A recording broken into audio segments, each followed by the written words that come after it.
After a very successful homestand, the Phillies head out to Ohio to take on the Cincinnati Reds. It's a 4-game series. It begins tonight. NBC Sports Philadelphia, the home of the authentic fan, presents the Phils and the Cincinnati Reds. Well, the standings of the National League East find the Phillies now a game and a half up on the Atlanta Braves. They were off yesterday. They take on the Dodgers beginning tonight in a 4-game series. Washington won yesterday, so they remain 7 games back. Hi, everybody. I'm Tom McCarthy, along with Ben Davis. It has been 267 games since the last time the Phillies started a left-handed pitcher.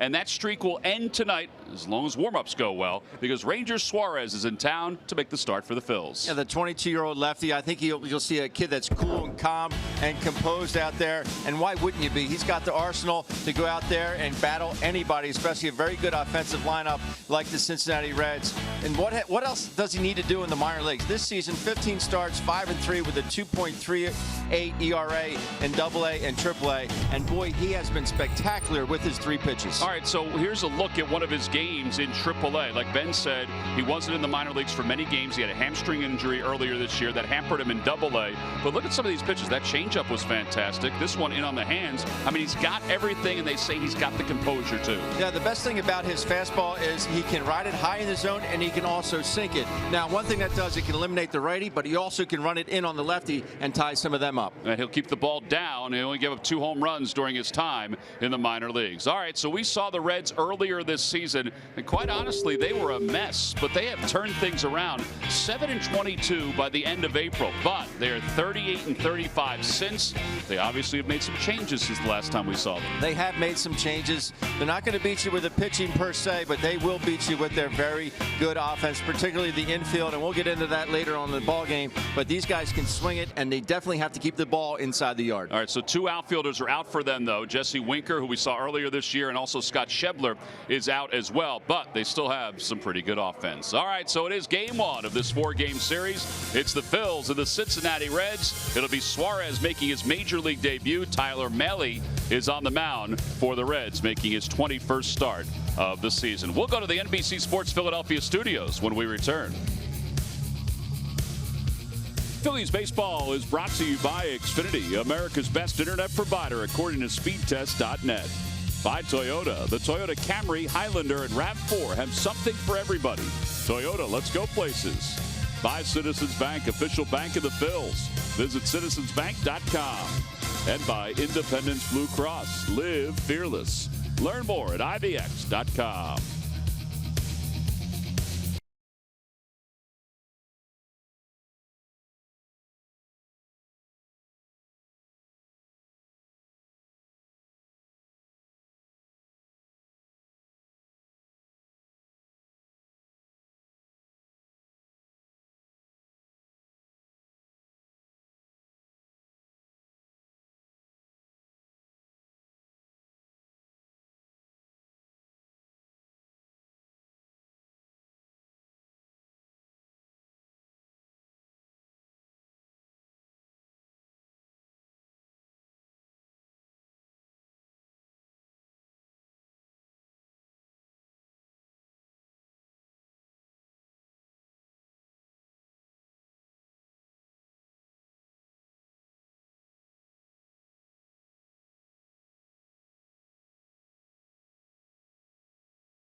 It's on a hot night here in Cincinnati.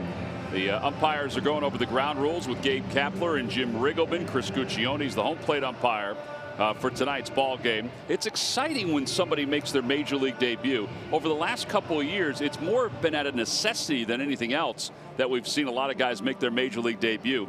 Now we've got a guy making his major league debut partly because of necessity, but also because they want to see what he has in case they need him down the stretch for what they hope is a continued pennant race. I mean, that's a cool thing. It is a very cool thing, and he can add a lot, to this rotation. I don't know where they sit right now, if they want to make a change or not, but adding a lefty would add a different look, and we'll see what the young man can offer tonight. Yeah, Gabe Kapler said, listen, there's teams that we face a lot that don't handle lefties. Right. He said, so it'd be nice to have one in the starting rotation if we need one.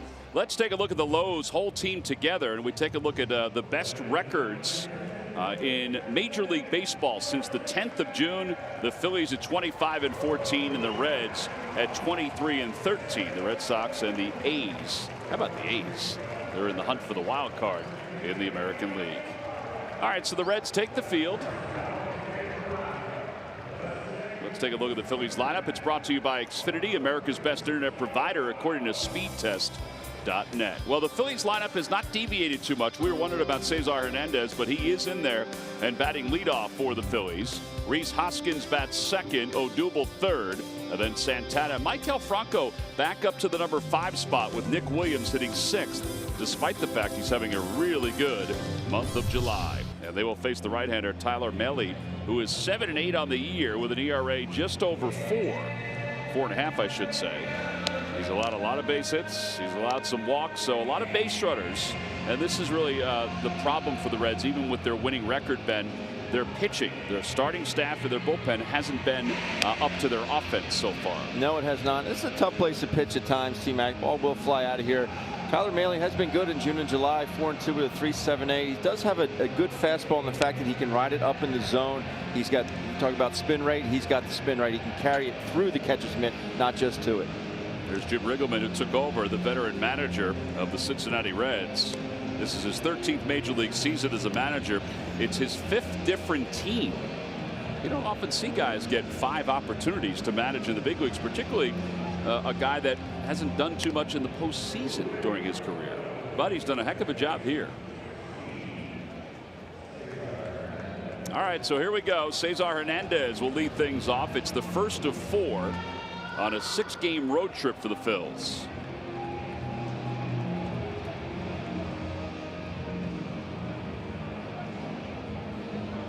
Cesar Hernandez will start it off. He was 0 for 9 in the series against the Dodgers. Gabe Kapler said today, when asked about the sore foot for Cesar, he said that he's getting better even though he's playing, which is a good thing. And the first pitch of the night is in there for a strike, so we're underway, and it's 0-1. Phillies are atop the division by a game and a half, 7 over the Nationals. How about reports out of Washington today? We'll talk about that a little later on, that they may use this weekend as a gauge as to whether they're going to sell off their team before the trade deadline. 1 ball and 1 strike to Hernandez. 2 balls and 1 strike.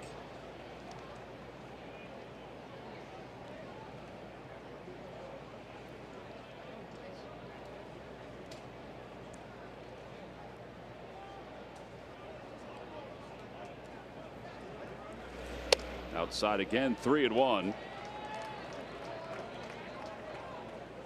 Cesar is one of those guys that the Phillies have that is in the top 12 in walk percentage in the National League. He, along with Rhys Hoskins and Carlos Santana.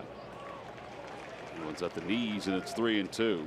Part of it is what you're seeing right here. He just takes a lot of pitches. Yeah. There's Rhys on deck, waiting for his chance.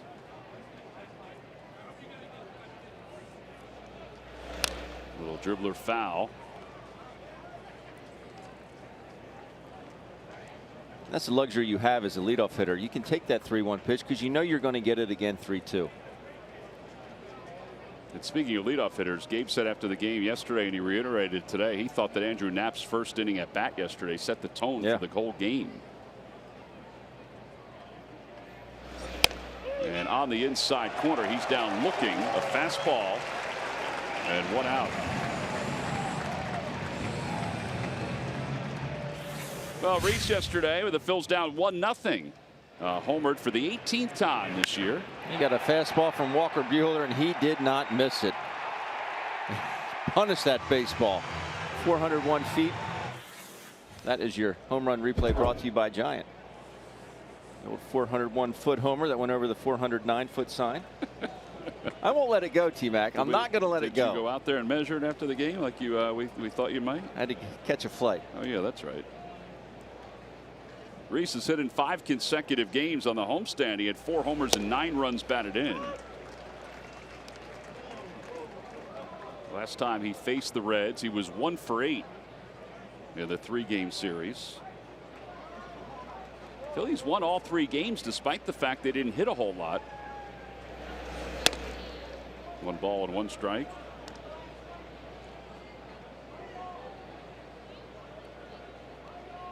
Those 3 games against the Reds, the Phillies won 6-5, 6-1, and 4-3 in 12 innings. So despite the fact they had a 182 batting average, they still scored 5 runs per game on average. And Reese provides us with our Geico quote of the day on the Phillies. He said this yesterday. I think we're past the narrative of, are we a good team? I talked to him about it last night when we were on the plane, and he said, I mean it, and I feel it, and I think everybody in the clubhouse feels it. And that's what you like about his leadership quality, and Reese does possess it. I know he's still a younger kid, but he is a true leader in that clubhouse, and people feed off what he says.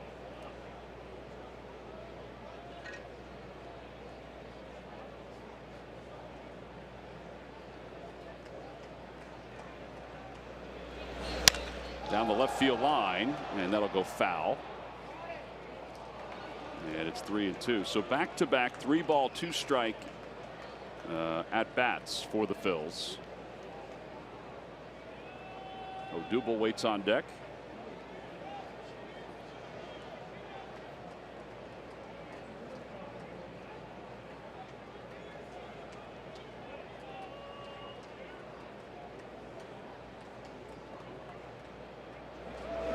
Change up hit over the screen, foul. Actually, that was a fastball.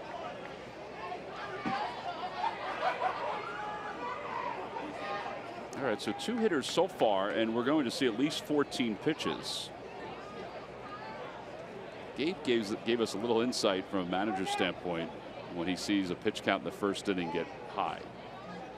He said, honestly, the first inning is kind of, he didn't say nerve-wracking, but it was something like that sort of term. When a pitcher has a pitch count that's in the 20s. He said, because at that point, as a manager, you're already thinking, well, what am I going to do in the 5th and 6th inning? Right. Because sometimes guys tire. Sometimes they don't even make it to the 5th inning because the pitch count's so high. He said, so I like it, obviously, when our guys do it, and we do it often.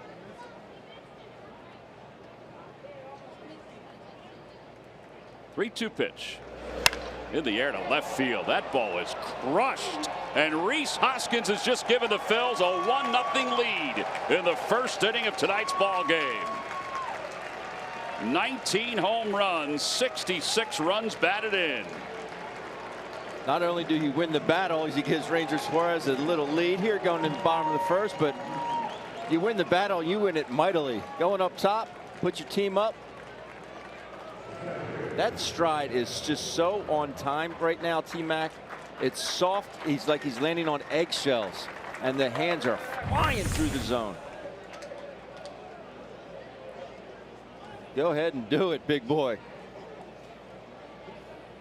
What a swing. Well, that's now 13 home runs since coming off the disabled list on the 9th of June. It's the 14th home run for the Phillies since the All-Star break. I think Cesar was saying, I thought I'd be on base for you. Well, that's another 3-ball 2-strike, or I should say 2-strike home run for Rhys Hoskins. No balls and 2 strikes now to Odubel. And another home run that has either tied or put the Phillies ahead. You know, it's albeit the first inning, but Phillies are ahead.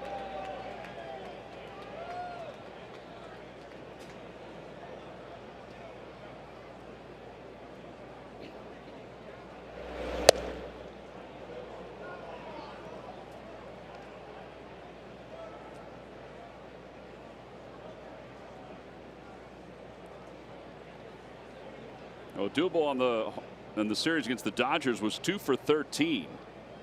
He had 7 hits and 2 home runs on the homestand. I think he broke his bat on that one as he floats it into the Phillies dugout. And it remains 1-2.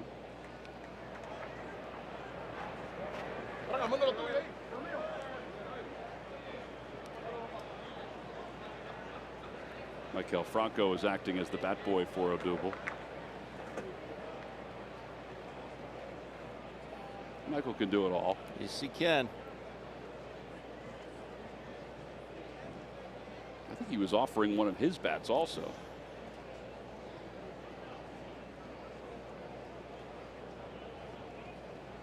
Actually, it does look like and one he's of his using bats. it. He's using it because Odubel doesn't use a wrap. He doesn't use the lizard skin. No, he doesn't. Nor does he use a Marucci. He's a Louisville Slugger guy. Let's see what happens. 1 ball and 2 strikes. He fouls it off. And it remains 1-2. Carlos Santana waits on deck.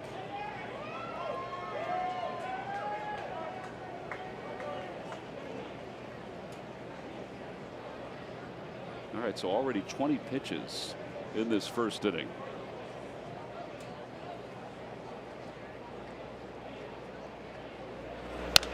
Off the hands. It goes into the seats over the third base dugout. Oh, he broke another one. He did break another one. Look at Mikey. And now he's going to take his old bat back, or his old style bat back. Let me see what he said. You owe me one.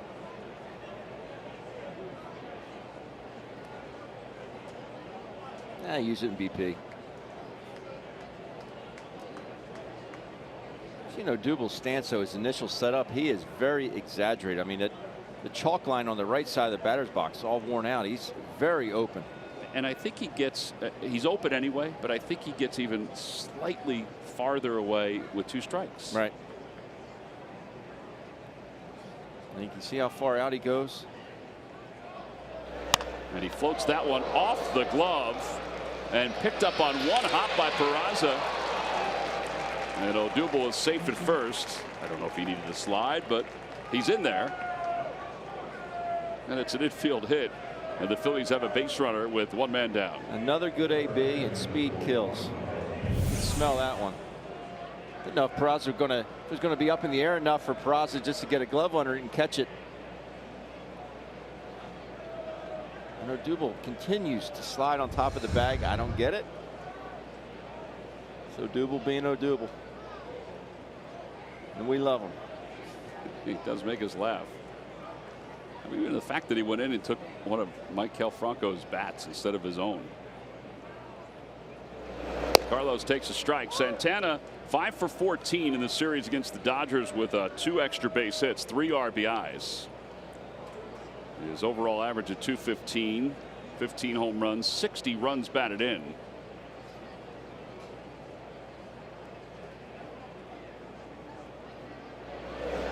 Would that have driven you crazy with the infielder and the umpire moving back and forth while the pitcher was set to come in? Yes. Second base umpire was floating. Alan Porter from the Philadelphia area was floating from one side of the diamond to the other. Because I didn't really try and zone into the release point until the actual release moment, so I would have picked up everything. 1-2, a fastball. If you stare at the release point for too long, your eyes will just get fixated and kind of go into a blur.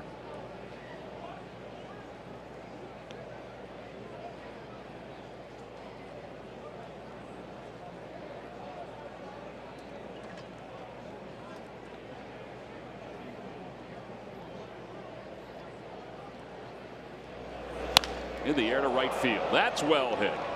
Going back is Irvin, and it is gone. A 2-run home run for Santana. And the Phils take a 3-0 lead here in the first. Maile just having a tough time putting hitters away. He's getting ahead. Here you see a 1-2 pitch.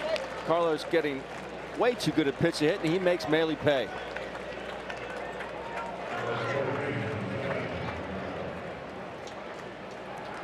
Well, that is his 16th home run, 62 runs batted in. The extension. See that ball, the launch angle right off the bat. Thinking this ball's got to go, and it does. Some good things happening offensively right now, T-Mac. Yep. Maikel Franco has been one of the Phillies' hottest hitters here in July. He's hitting .318, which has raised his average to .271 with 15 home runs and 50 runs batted in.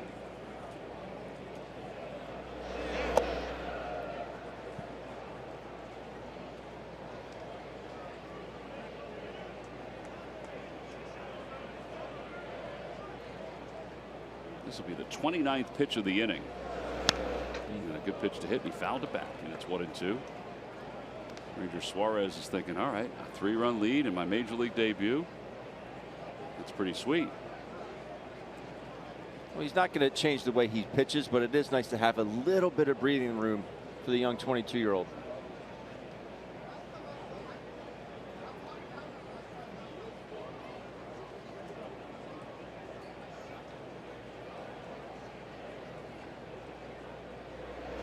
Swing and a miss. It gets away. Franco will head to first. Barnhart's throw in time. Second strikeout of the inning. 2-3 on the putout.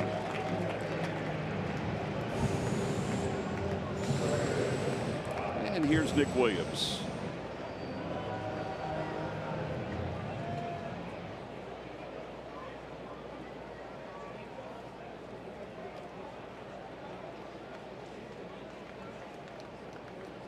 Williams with 12 home runs, 37 runs batted in.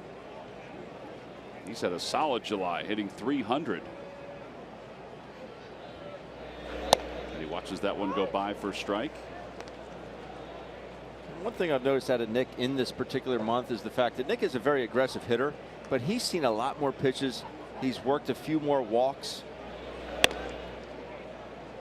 But he is definitely running some deeper counts against these pitchers. It's no question it's different than last year. Yep. Now you have a different hitting coach, so there's a different approach organizationally too from last year, and I think that was part of the reason why he didn't play a whole lot early on, is because they wanted him to adjust a couple things. Same home run total from June to July. We still have some time left in July, but a better batting average.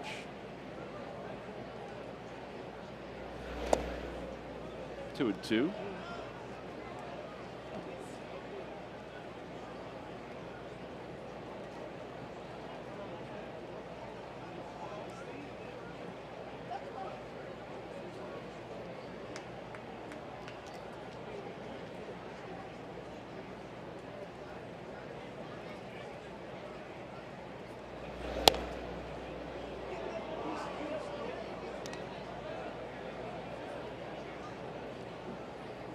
Look at that pitch count.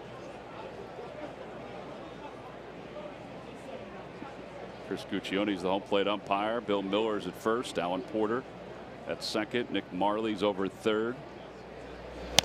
And a ground ball foul.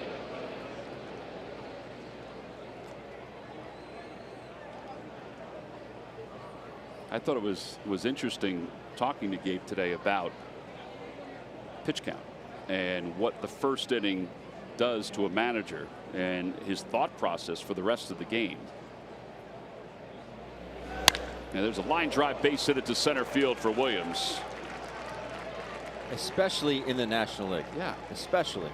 So we were talking about some of the keys for the Phillies' success so far this year.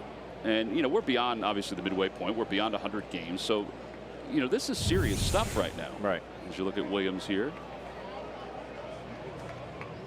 Another good swing. And what enabled Nick to get that is there was a pitch before that where he hit down the right field line foul.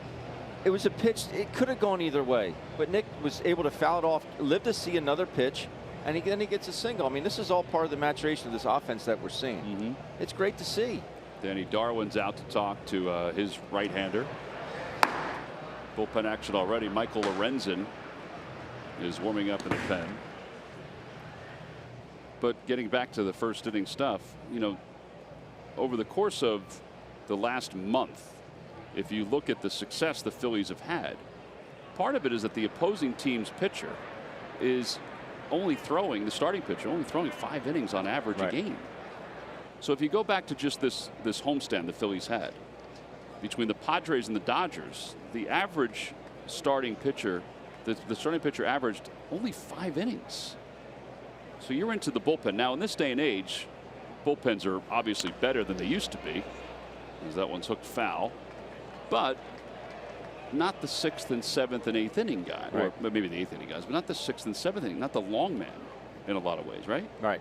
And the other thing is, even if they don't score, even if they go 1-2-3, the Phillies go down 1-2-3, they still might see 20, 21 pitches because they're working deep counts. Those are still stressful innings for the pitchers, not like they're getting them out on 3 pitches. So all that starts to add up, and these pitchers get gassed. No balls and 1 strike to Kingery.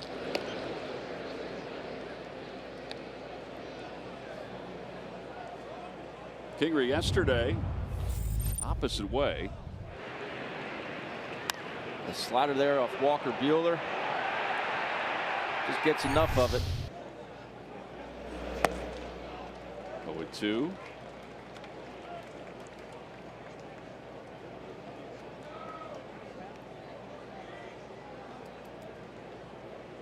This will be pitch number 40.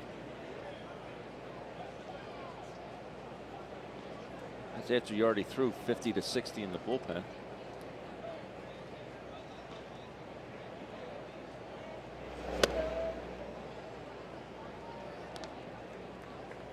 Ben, what are you doing? You look really small. Squatting. Am I allowed to squat? No, you can squat. It's part of your training to get back on the field. This is my little friend. Line drive, ground ball, past the diving Suarez into the left field corner. Williams to third. He'll be held there. It's a double for Kingery. And the Phillies have runners on second and third with 2 outs. That might be it for him. I mean, 40 pitches. Unless they choose to walk Alfaro here and go after well, that's Ranger true. Suarez. They could do that. Well, played umpire Chris Guccione just asked Riggleman. He said, yeah, we're going to walk him intentionally. But another pitch, 1-2. Love to see this. I just flat out love to see the hitting with 2 strikes.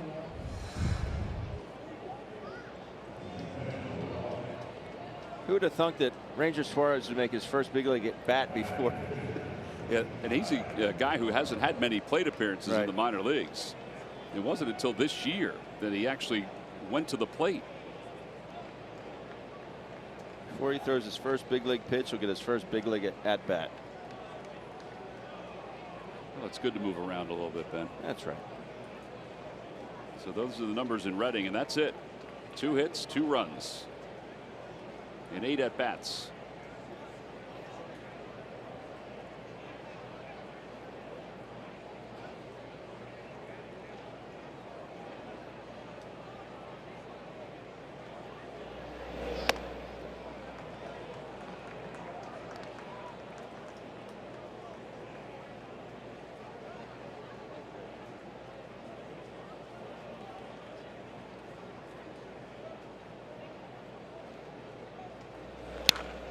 Ooh, took a healthy hack. Got it loose. 1-1. Don't hurt yourself.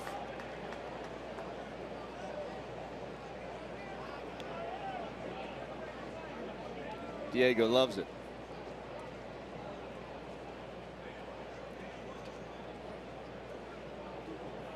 Williams, Kingery, and Alfaro on the bases. 1-2.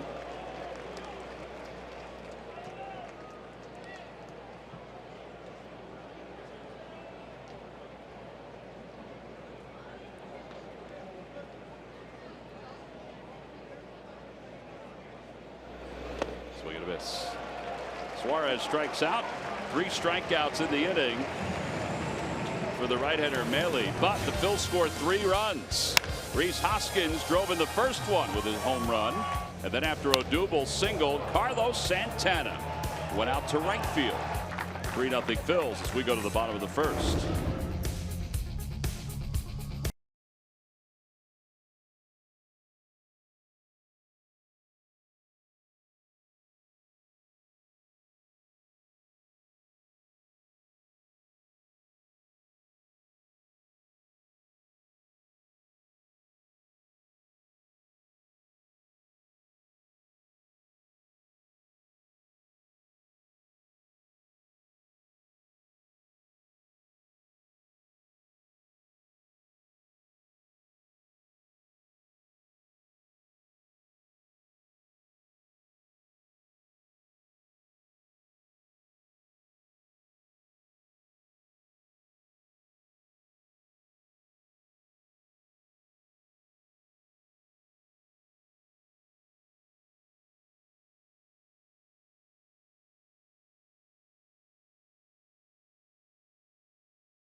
Malley, the starting pitcher for the Reds, and it also maybe made it a little more comfortable bottom of the first for Ranger Suarez. He'll face this Reds lineup brought to you by Xfinity, the fastest internet provider according to speedtest.net. This is a good offensive team. Now they have some injuries that's depleted some of their outfield production, but they do have Joey Votto, .419 on base percentage, which leads the National League. And here is Ranger Suarez, the 22-year-old, who the Phillies signed as an amateur free agent in 2012. Those are the numbers in the minors this year in 15 starts, 66 strikeouts, and 90 2/3 innings of work. I'm excited, T-Mac. I am. Scouting report 90-93. He'll sink and elevate that fastball. The curveball has been a very good pitch. Sometimes it ends up being more of a slurve, but I'm excited to see Ranger Suarez pitch. There's just something about a lefty. The way they carry themselves, it's different. Yeah, and a lot of folks that have watched him pitch just say that a lot of it is he's unfazed by a lot of what's around him. Joe Jordan talked about that today, and Gabe talked about that as well with the footage that he has seen of Ranger Suarez, and the little bit he was around in spring training.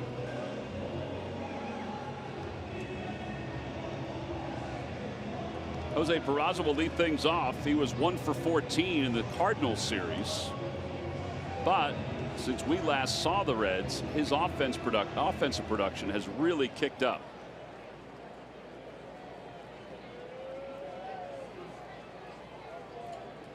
In fact, here in July, hitting .351. First pitch in there at the knees. It's 0-1.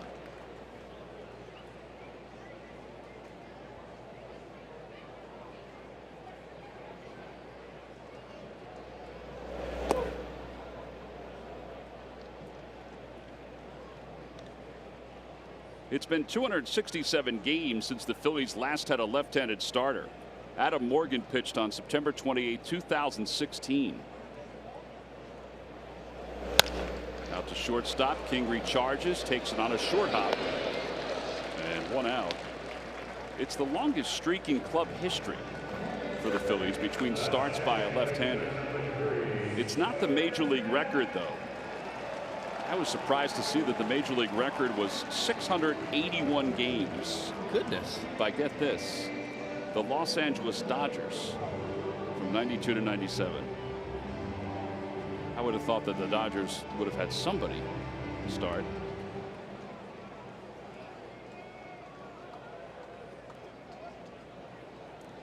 Scooter Gennett, an all-star this year, takes a strike. It's 0-1. And rightfully so, an all-star.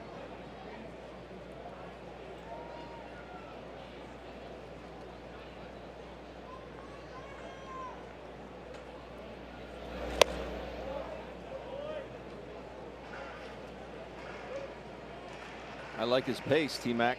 Yeah, I think we've seen that with a lot of the young pitchers coming up, Ben. That they have they've been moving pretty quickly.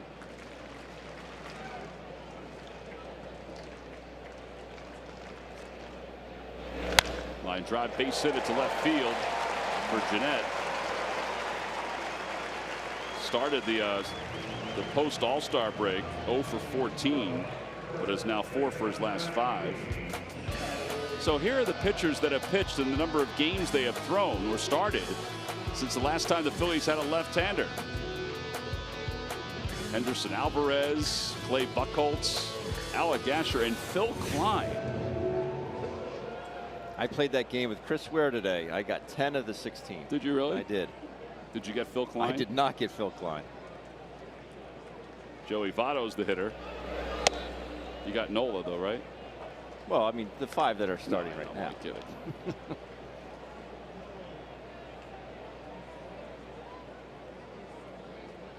Votto hitting .281, 9 homers and 50 runs batted in.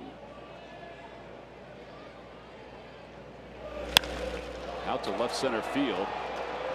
Hoskins is near the track. Gennett's tagging from first. He's heading to second and then stops.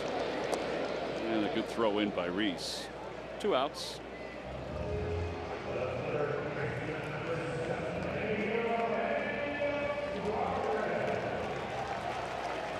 And now Eugenio Suarez.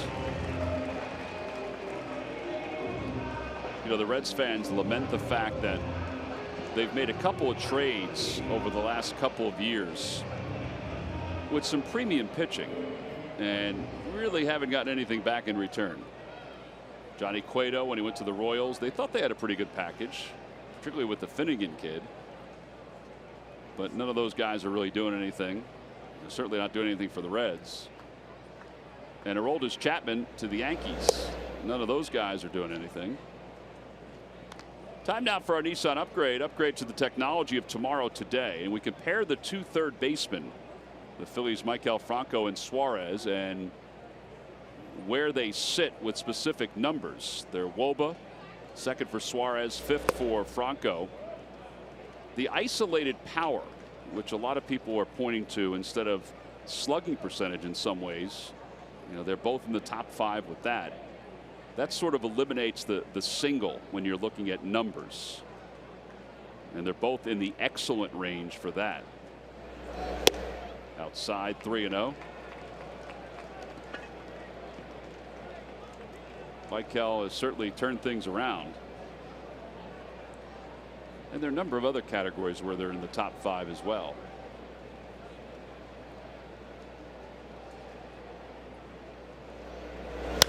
That one is crushed. It's not coming back. It's a 3-2 game. 2-run home run for Suarez. And Ranger Suarez, who only gave 2 home runs in the minor leagues, gives one up here in the first inning. Rangers thinking they don't swing 3-0 in the minor leagues. Eugenio, oh, his 23rd home run and 78th RBI. Well, that's what I was about to say, is that they didn't get a whole lot back for Cueto or for Aroldis Chapman, but they certainly found diamonds in the rough with Suarez and Scooter Gennett.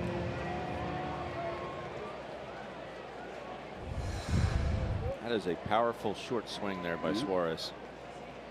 Here's Duvall.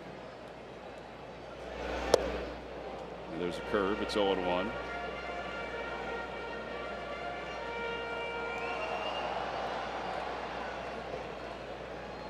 Well, you got to keep grinding, especially against this ball club, especially in this ballpark. Liner to left field. Hoskins is over, and he dives, and he makes the catch. And the inning is over. Ranger Suarez gave up the 2-run home run, then got some help from his defense in his first inning in the big leagues. A diving grab by Rhys Hoskins. We'll head to the second. It's 3-2 Phils.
Park. Pat Gillick and the late Roy Halladay will be honored and put into or onto the Phillies Wall of Fame.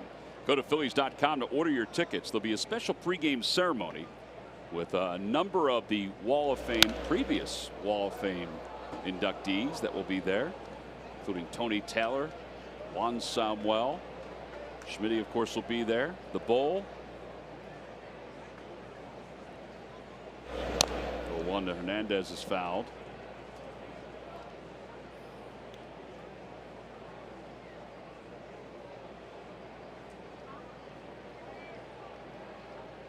You surprised that Malley's back out there? Not after they got the 2 back, no.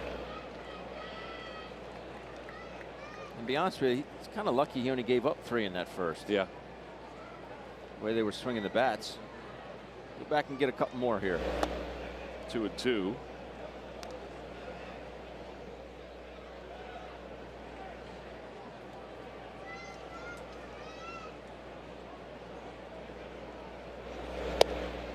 Three and 2 for the second time to Cesar.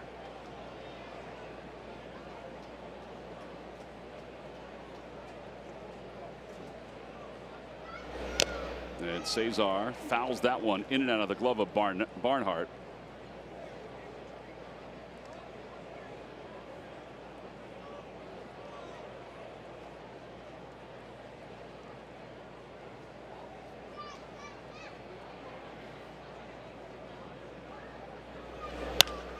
Fouled away.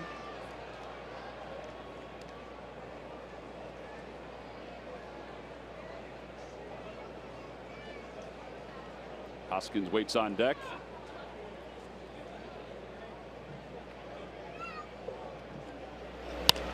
Little floater out toward left field. Coming in is Duvall, and he won't get it. It drops for a hit. A little surprised he didn't dive for that. Yeah, ball. big time. Cesar's happy. Well, that'll bring Rhys Hoskins up.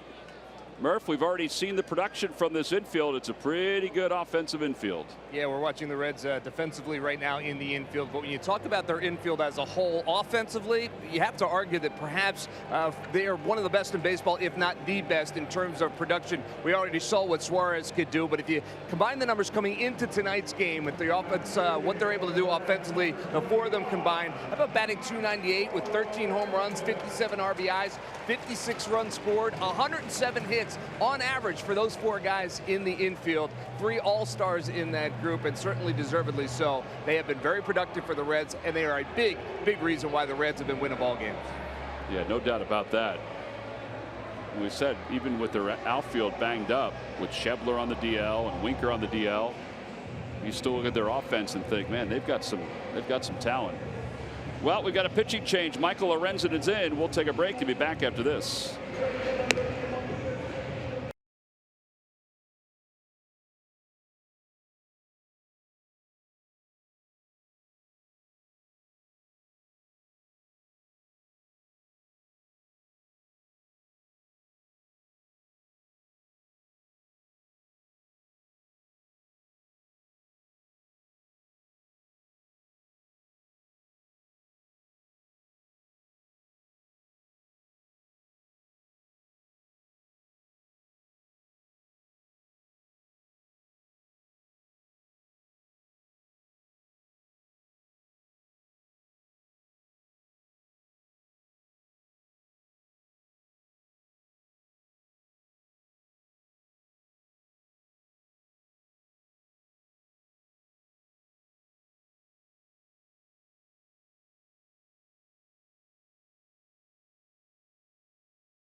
Who in 24 games has an ERA of 2.60.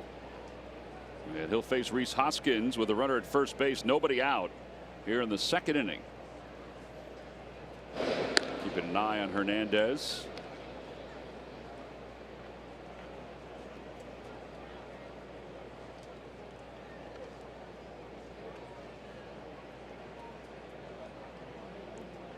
Mahle an inning plus 6 hits. His last 2 starts before this one, he was 0-2 with an earned run average of 12.38.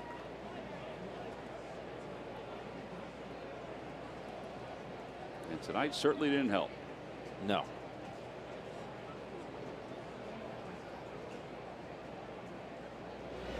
Inside 2-0. One positive for the Reds is that Michael Lorenzen is a much better hitter than Mahle. He's a very good hitter. If he's still in the game when his spot comes up. That one's in there, 2-1.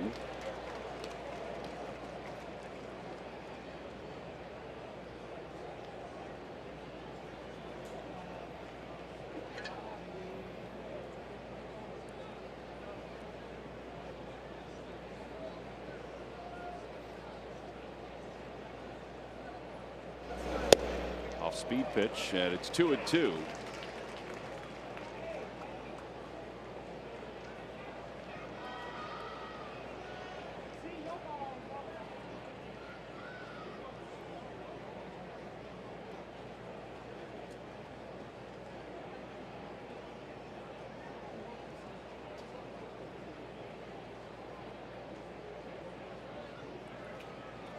That was actually the slider from Lorenzen.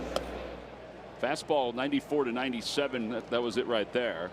Slider and a changeup 85-88. He hasn't thrown the changeup all that much. Also a mix in the cutter from 89-92. So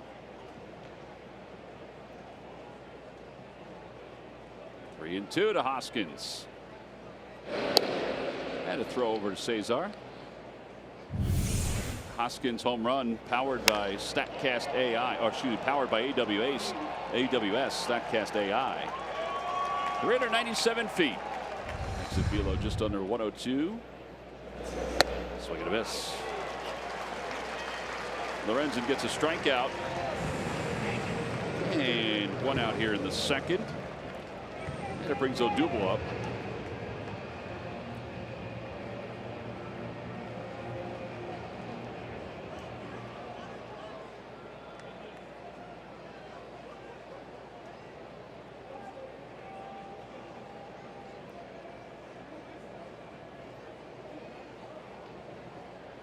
Odubel singled off the glove of Mahle his first time up. Came around to score the home run by Santana.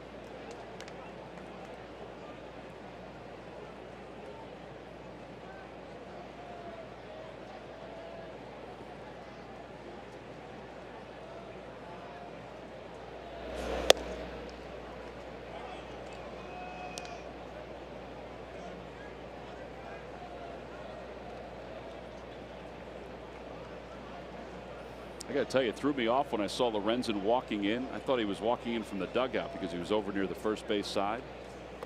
Because every other year we've been here, the Reds bullpen has been in left center field, but they've moved it to right field. Phillies bullpen is now in left center. There's the Reds bullpen. That used to be the visitors bullpen.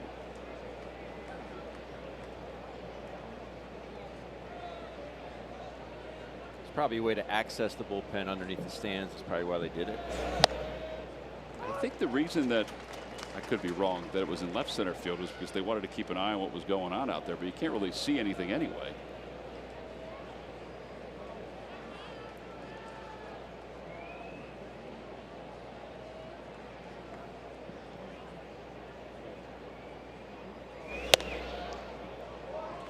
There's ball 4, and with an authoritative bat flip, Herrera will go over to first base.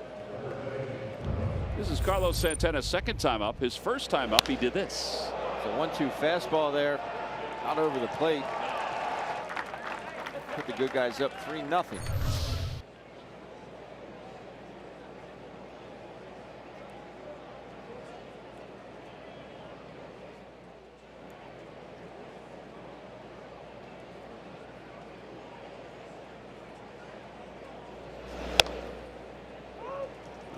To Carlos.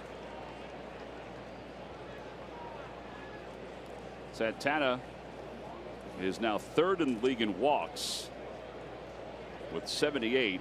Votto's climbed past him for the second spot. Harper's number 1. Change up low.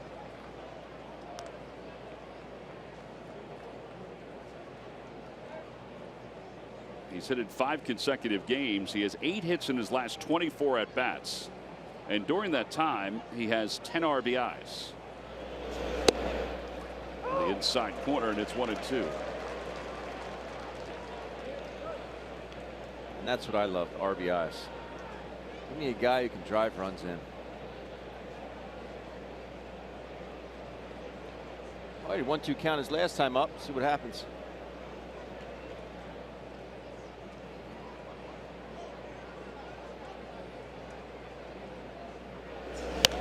Spins this one foul and out of play.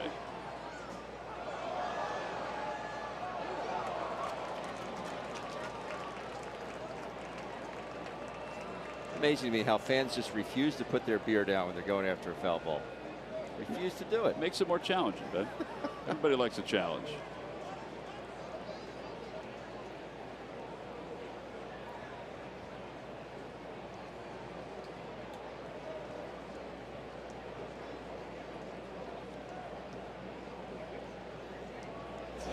Swing and a miss.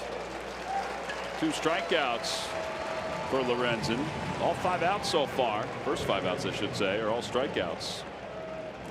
If you're not one of the thousands of authentic Phillies fans who stream the team, what are you waiting for? Watch your first place Phils around the house, at the beach, and just about anywhere in between.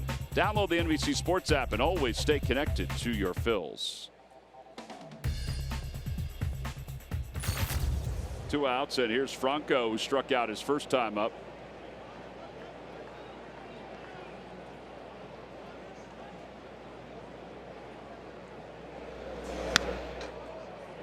And 0-1. Another good swing by Michael.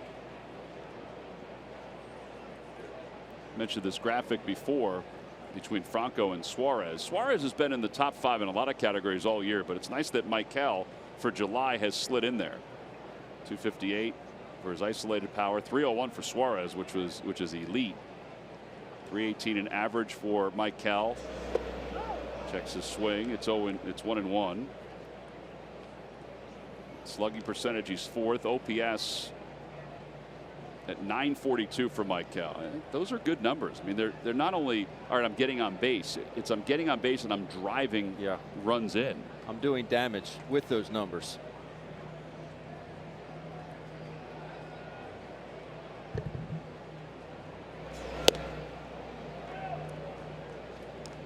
I believe that was the cutter there.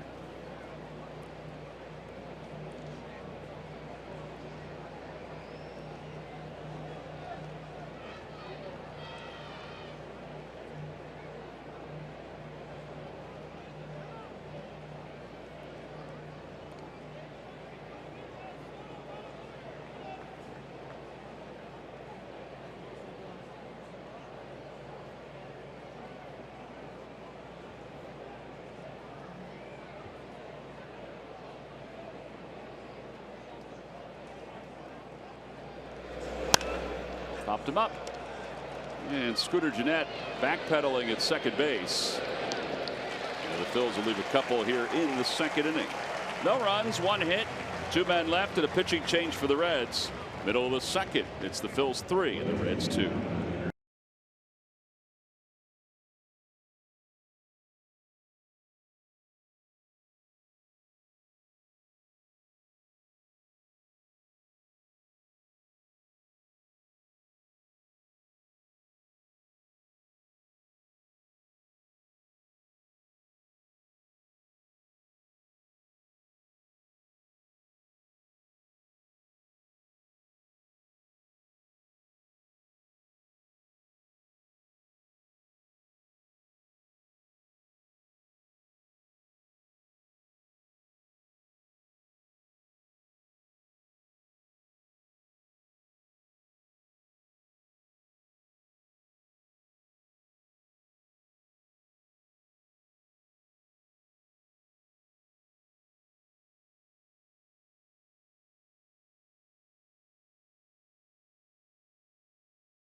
live here because there looks like there's some Reds fans in their household as well.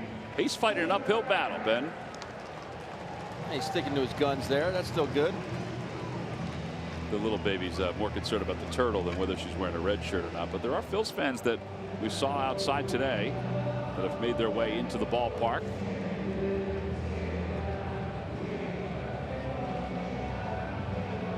Enjoying some of the grub here at Great American Ballpark.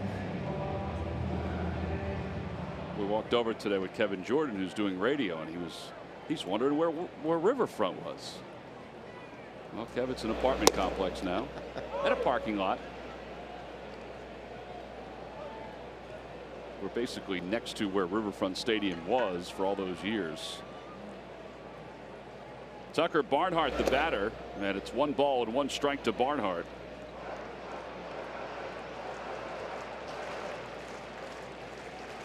Michael Lorenzen, he's got his bat. He's ready to go. He's up 3rd in this inning.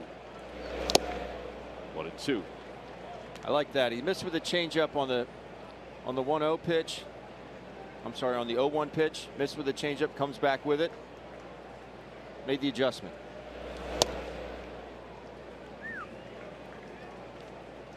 On the out-of-town scoreboard, Washington and Miami. Miami leads at 3-0. JT Realmuto a double. 3-2.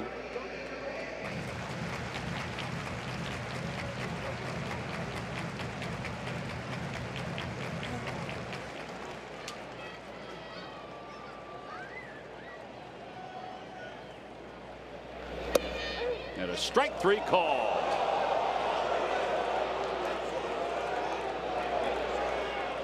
Barnhart is not happy with that call. Quite honestly, he's lucky he wasn't punched out on the pitch 2 pitches ago by Chris Guccione.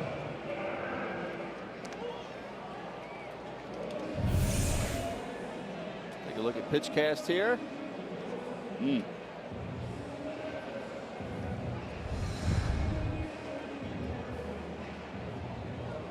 Well, he might have had a reason to be upset. I'll go down and take a look at it. Here's Phil Irvin playing right field, and he hits it toward the hole past the diving Franco. First pitch swinging, a 1-out single.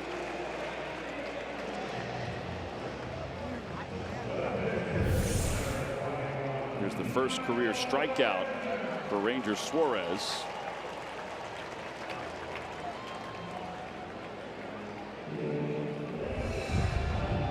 Well, regardless, ball or strike, I think it's too close to take. Got to be swinging the bat. Well, this guy will be swinging the bat. Michael Lorenzen. Lorenzen, mentioned before, is the better hitter of the 2 pitchers tonight, which included a grand slam earlier this year. 3 straight games with a home run. Mike Hampton was the last to do it. He has 5 career home runs in 65 at bats. Slugging percentage of over 1,000. Well, he played outfield and pitched at Cal State Fullerton, and they've jokingly talked to him. The writers have, and even said to Jim Riggleman, "Did you ever think about making him a 2-way player?" Now Lorenzen's okay with it. He knows that, let's say if he goes 3 innings today out of the bullpen, he's not going to be used tomorrow out of the pen, but he will be used off the bench. Right. He said so he comes to the ballpark as a hitter and not as a pitcher.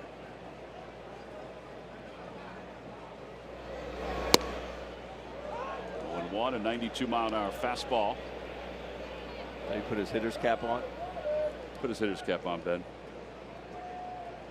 Puts a sleeve on his arm, keep it nice and warm and loose.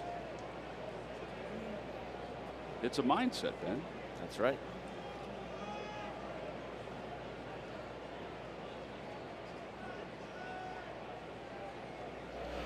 Did any team in the minor leagues or independent league use you as a hitter when you were pitching? No. Really? I didn't want to. Really? I had enough. You were afraid if you hit a home run, you'd say, I could do this again. That wasn't my concern.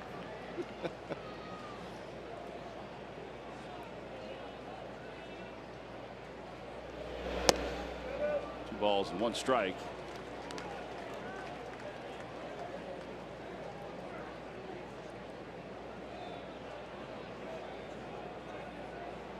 Billy Hamilton is on deck.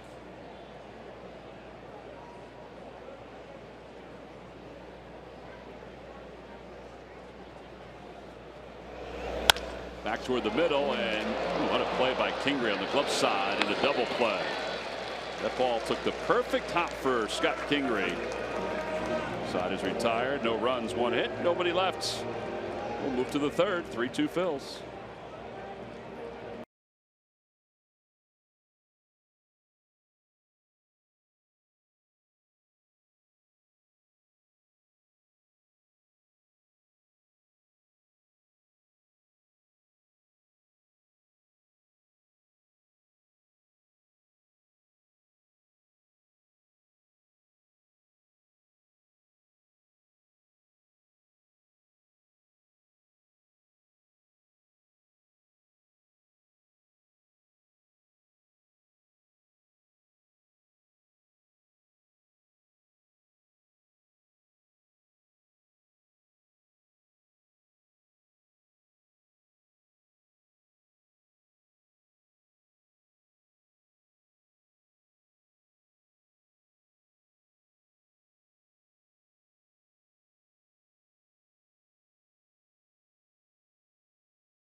Log on to Phillies.com. Go to the fan section for all the information.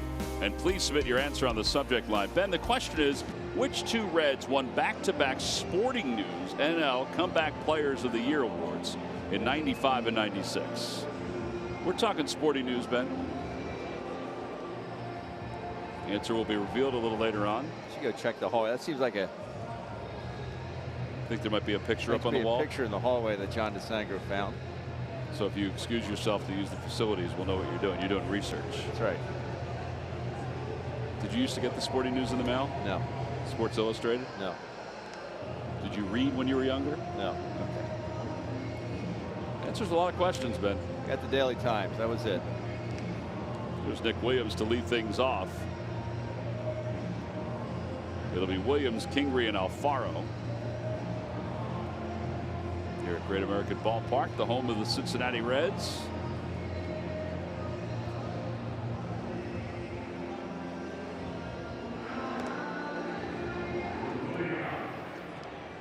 Phillies against the Reds recently. They're 55-40 since 2004. 21-23 here, and 17 games over 500 at home, including sweeping the 3 games earlier this year when Jim Riggleman was the bench coach. And Brian Price was the manager. Probably see Brian Price back in the big leagues next year as a pitching coach, I would think. I just texted BP. The end of last inning. Let him know I was thinking about him. My pitching coach in Seattle. A great man. Absolutely great man. Great baseball man. 0-2 to Nick.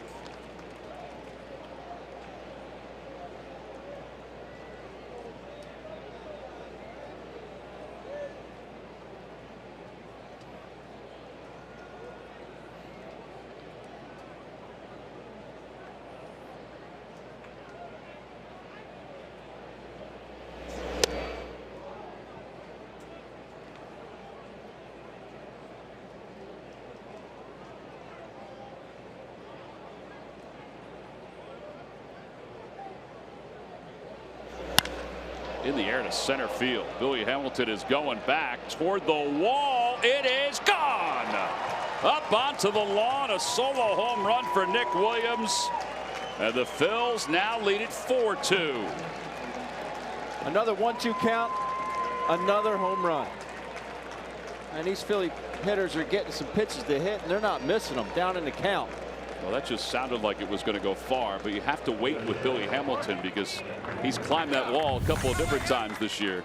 He can impersonate Spider-Man with the best of them. Supposed to be in. Just runs way back out over the plate. Look at the little front door here, but you see that starts middle, ends up outside corner.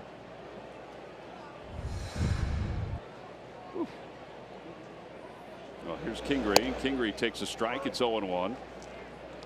So 3 home runs tonight, Ben, and we mentioned the Phillies now with 16 home runs since the All-Star break.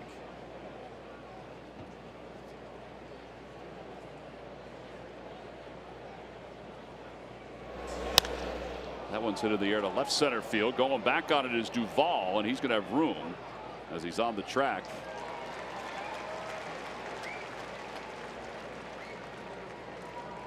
And 1 out. By the way, when the Phillies take on the Mets on Friday, August 17th, that's a 6:05 first pitch. And then after the game, Old Dominion will be performing at the ballpark. Your game ticket is your concert ticket, Ray. Go to Phillies.com/Old Dominion for tickets and field passes. So how far do you think that home run went, T-Mac? No, because there's a 404 sign. It must have been less than that.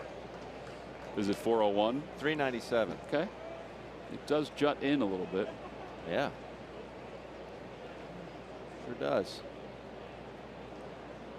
Are you not buying these distances anymore? No.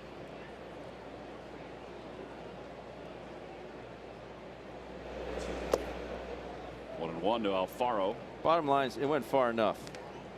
Well, it did do that. You're right, though, about Billy Hamilton out there. You got to wait. He's been known to climb some fences.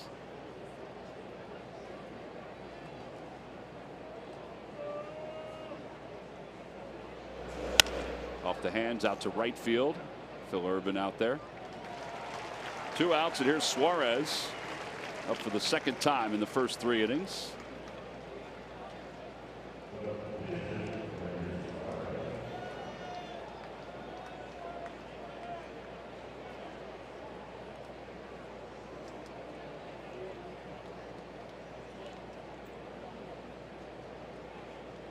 Struck out his first time up.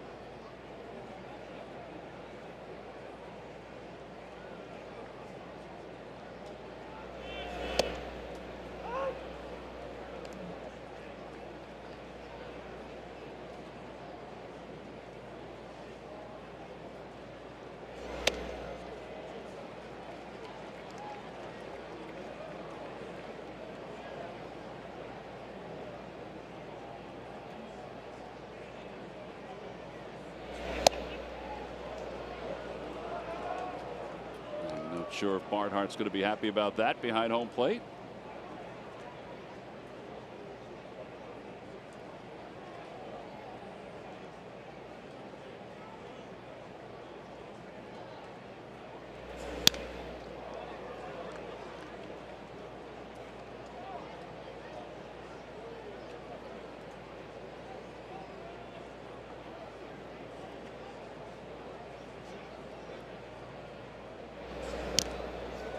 Another one off.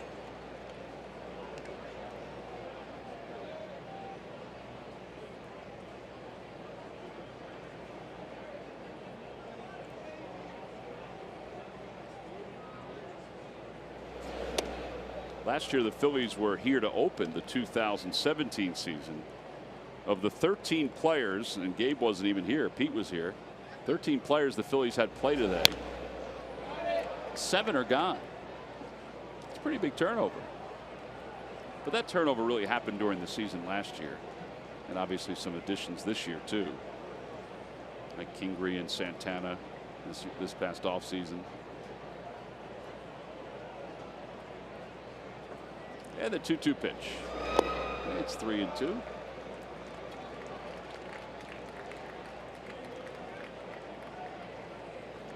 Cesar waits on deck.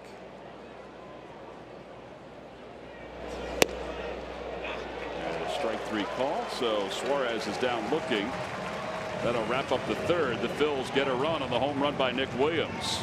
Middle of the 3rd, it's the Phillies 4 and the Reds 2.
$3 million Pennsylvania club.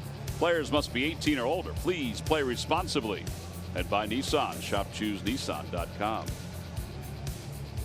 Ben, just so you know, that's Kentucky that we're looking at over there where those houses are. Pan across the Ohio and into Great American Ballpark. Those are some nice looking houses. Ranger Suarez loosening up out on the hill. He'll face Billy Hamilton to start things off. I don't know if you feel the same way, T-Mac, but when I think of Ohio, I think of Midwest. When I think of Kentucky, I think of the South. Right? Don't you? It's an interesting way to put it. And it's literally, I mean, we're just showed it's right across the river. Right across the river. We land in Kentucky. But that's the way I look at it, or think in my brain.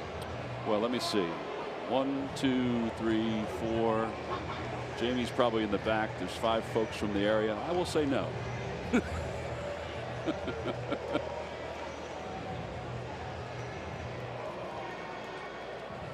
There's Riverside Drive, Ben.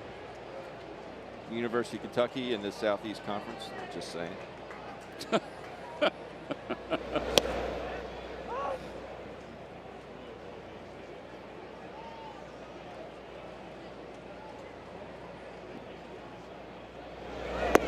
Hamilton takes low. It's 1-1.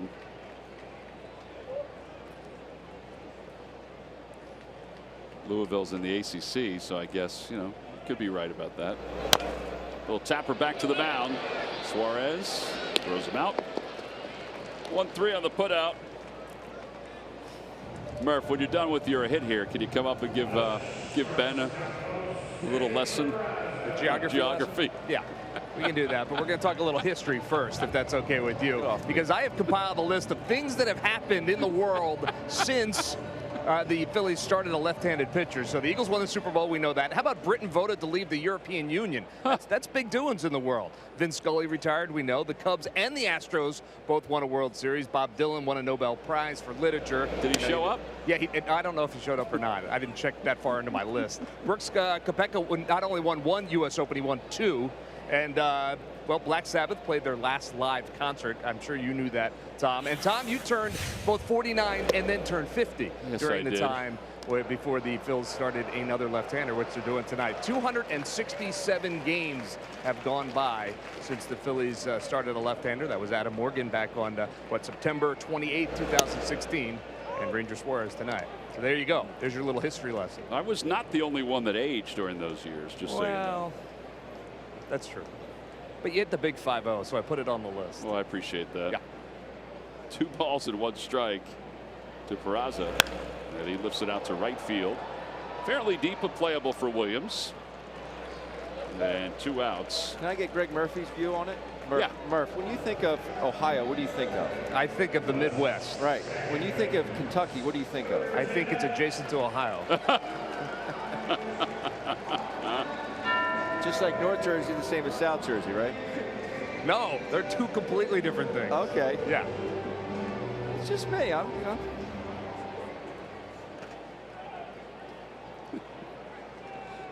know. 2 outs, and here's Scooter Gillette. Ground ball foul, and it's 0-1.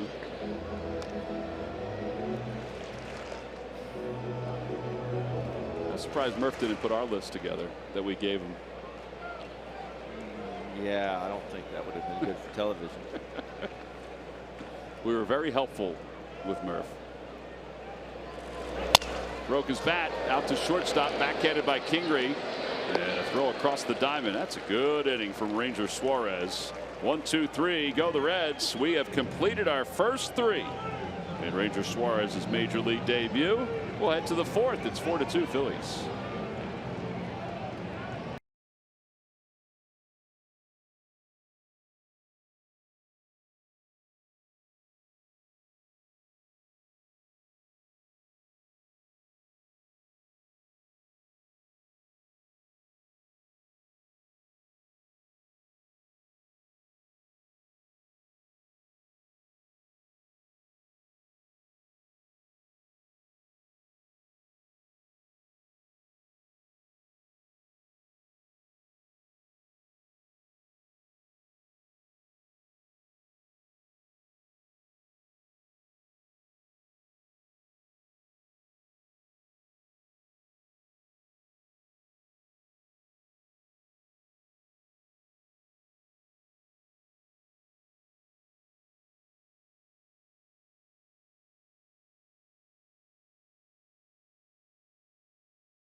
HP toner cartridges from WBMason.com, you know you're getting the real thing, because WB Mason has been a brand you can trust since 1898. Well, that's a staple out here in the Midwest. Skyline chili. They think they served it tonight for dinner, at least a version of it from the ballpark. Yes, they did. I did not partake. Here's Cesar to lead off in the 4th. Ben has gotten some more arsenal for his bid to put Kentucky in the South and Ohio in the Midwest. He was informed that the Mason-Dixon line goes through the Ohio River. There you have it. I don't know what else, what more information you need. Sharply hit ground ball right at Scooter Gennett, and one away. And that'll bring Rhys Hoskins up.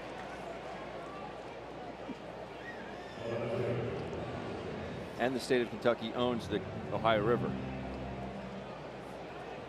What does that have to do with anything? I'm going to show you that it's part of the South.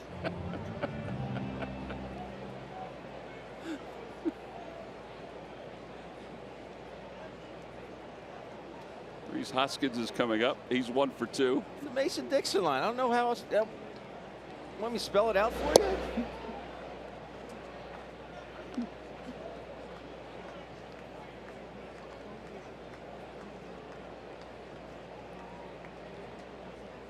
Hoskins homered his first time up.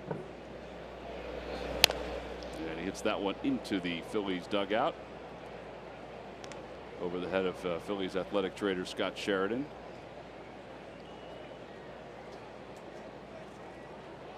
They play Rhys to pull on the infield.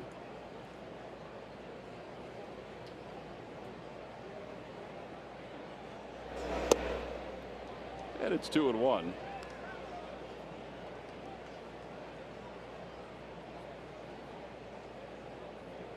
Phillies have 3 home runs in tonight's ball game.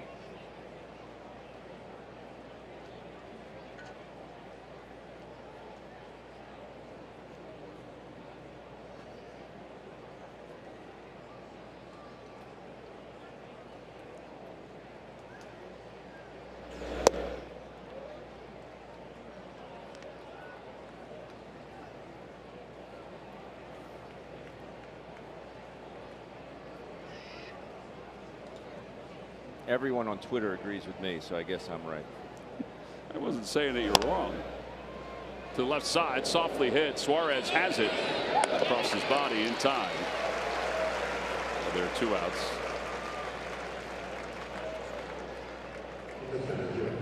MLB.TV is now available at a lower price for $82.99. Watch every out-of-market regular season game live or on demand. Your subscription includes MLB At Bat Premium, allowing you to watch live baseball on your favorite supported devices. Blackout and other restrictions apply. Visit MLB.TV to take advantage of this offer.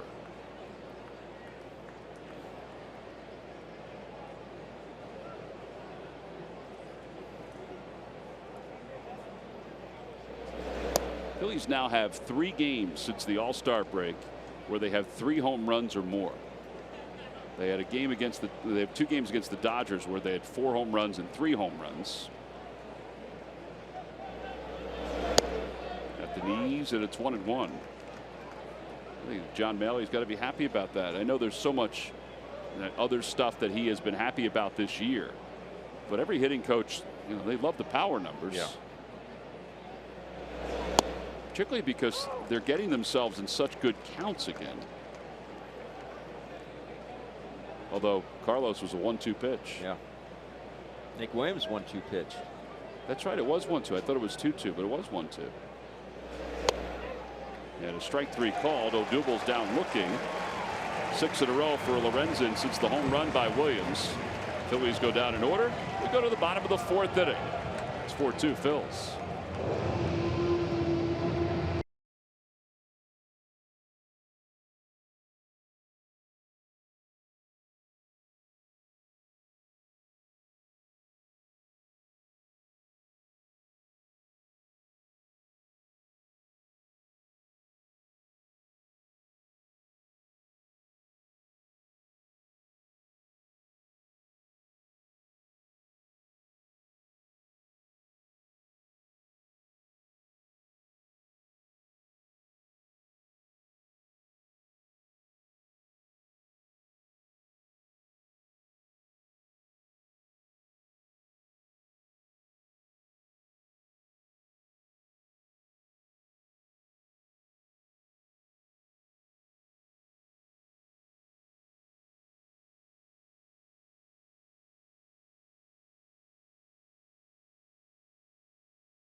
Is brought to you by your local Chevrolet dealers and by WB Mason. Who bought WB Mason for fast, free delivery? Nobody does it better.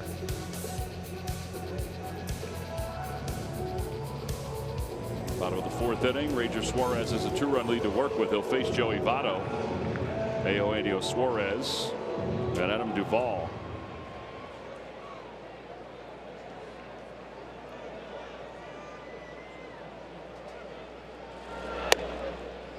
Votto takes on the outside corner. Among first basemen all time, Joey Votto has the highest on base percentage in baseball history. A .427 on base percentage. His batting average, career batting average, is 12th at .311. He's tied for 7th right now in walks for first baseman with 1,075. 2-1. Now, active leaders, he leads Mike Trout with that .427 mark. But think about some of the players that he is all time ahead of as far as first baseman goes. Takes a breaking ball, and it's 2-2. He'll never be among the leaders in home runs. It's just not his style. Right. That's okay, though. But he has 1,075 walks, tied for 7th. The record for first baseman all time is Stan Musial with 1,599. And a strike 3 called. Votto's down looking. I don't think he agrees with it. What gave it away? And there are 2 outs.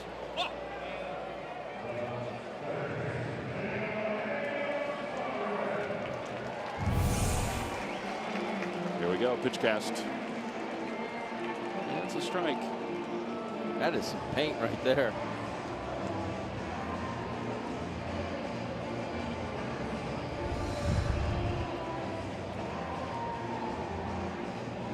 Suarez homered his first time up. Really nice job by Alfaro right there, presenting that to Chris Guccione. Strong hands on that particular pitch there. Take a look. See how he's down, and watch how his mitt doesn't move. He just holds it right out in front, gives Chris Guccione a good look. Whack! Doesn't move. That's some strong hands right there. Now that goes under the category of framing, right? Correct. So they've worked a lot on framing for catchers, particularly the Phillies. And he has had an opportunity to frame more pitches than, according to Baseball Prospectus, more pitches than anybody else in the National League. So I guess they gauge it by just the movement of the glove. I mean, and I know sometimes they might miss 1 or 2, or they might have a different definition than other places with it, but according to them, he's had more of an opportunity to frame. There's ball 4. The base runner, and Adam Duvall is coming up. Most people call it framing. Most of the time I call it presenting. Yeah. Like how you present it to the umpire. Framing, when I think of framing, I think maybe you're trying to steal a pitch, or I just want the umpire to get the very best look at it that he possibly can. Where am I going to catch it? Am I going to try and get it out in front more? I'm going to let the ball get deeper. Say it's a high breaking ball. I might let that pitch travel so he doesn't see me reach up with my mitt. It's how you present it to the umpire and to give him a better look. Duvall lined out to left his first time up on a fine play by Hoskins.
Suarez leads off first.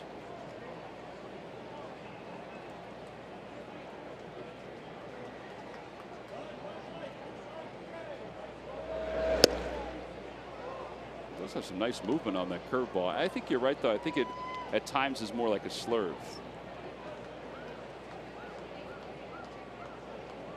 He throws it pretty hard.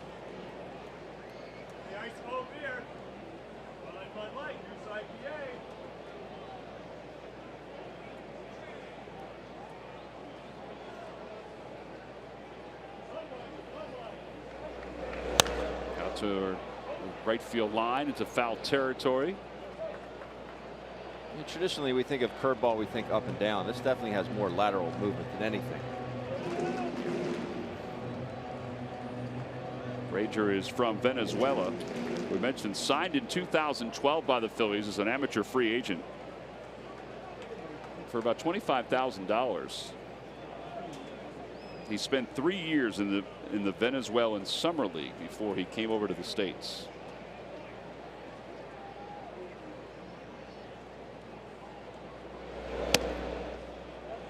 And now 3-2.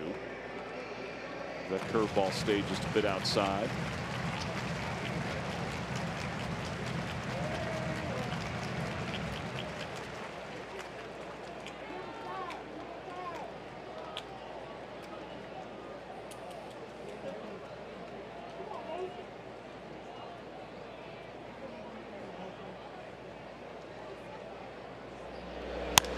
Fly ball right field.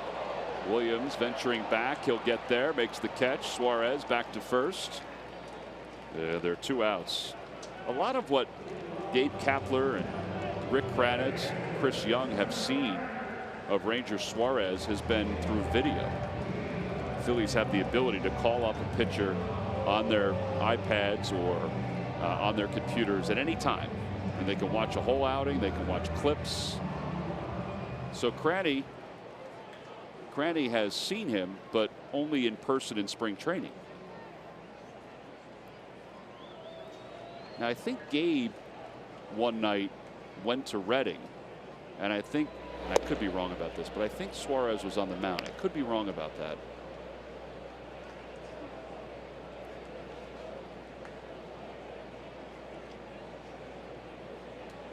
One of the last off days you saw Gabe up in Lehigh Valley. I Who did. was pitching that night? It was Drew Anderson. Okay.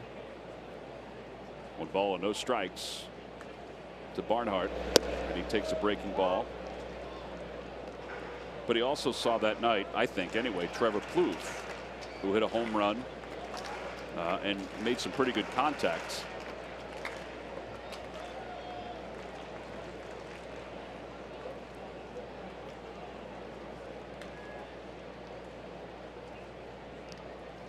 One pitch. Barnhart fouls it off his leg. Good spot there.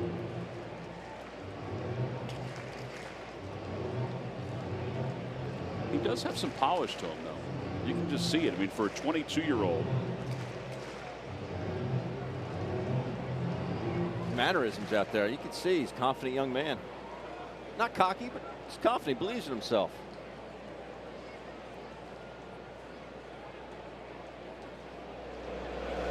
That one gets away, and it's 2-2. That was, I think it was a changeup.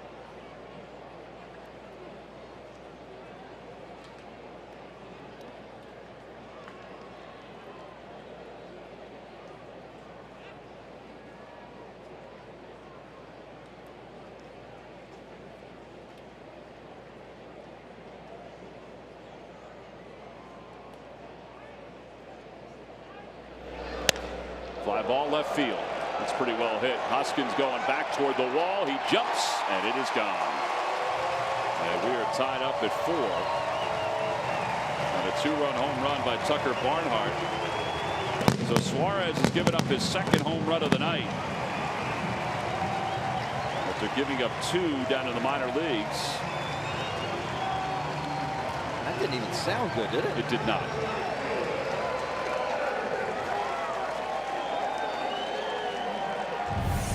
Just didn't sound good. It sounded like it was like a ball full of mush off the bat, but got enough of it. New ball game.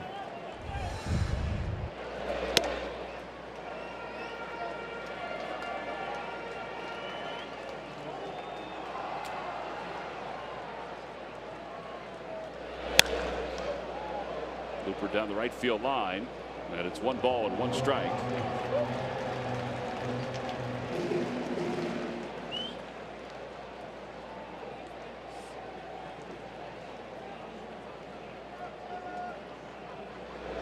Swing and a miss. Okay, 1-2. Let me correct that, Ben. It was when he saw Sir Anthony Dominguez. That was when he was in Reading. Gotcha.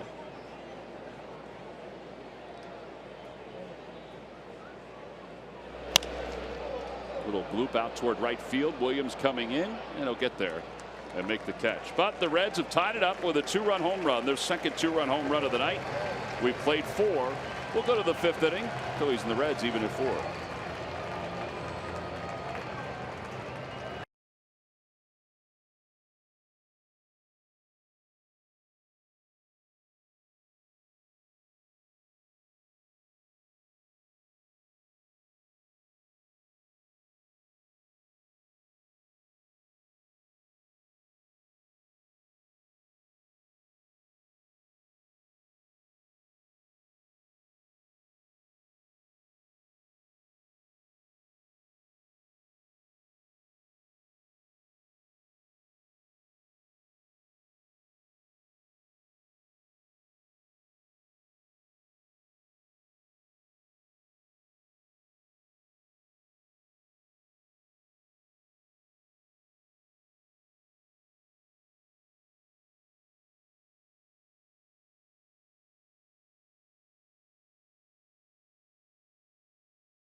Barrett Brooks talks about the differences in camp today versus when he played, what position battles to keep an eye on, and much more. Download Eagle Eye wherever you get your podcasts.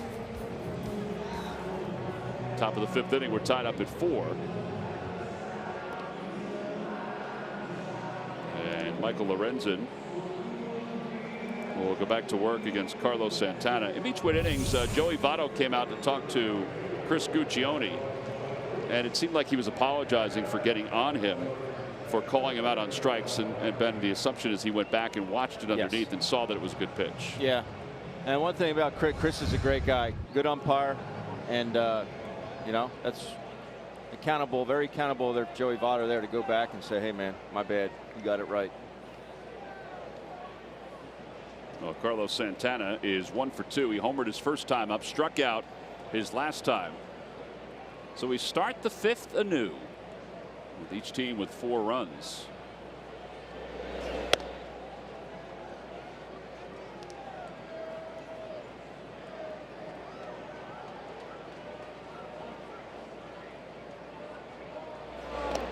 Two balls and no strikes to Santana.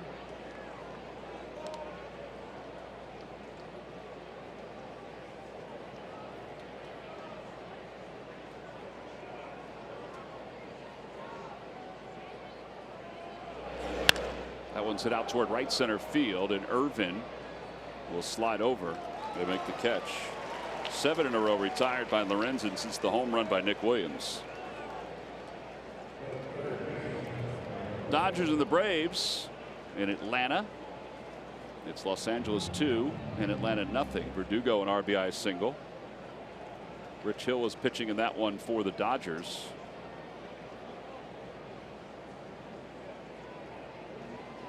Phillies lead the Braves by a game and a half.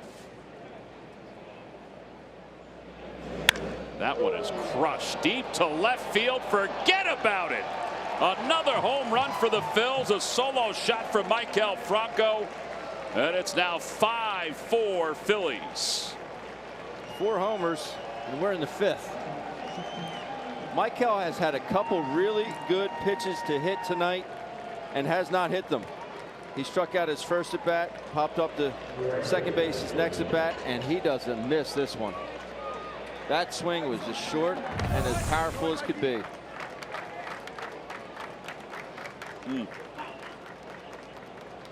But effortless. That swing was effortless. Somebody threw the sunflower seeds up a little too soon in the dugout. He pulled his hands in and got the barrel to it.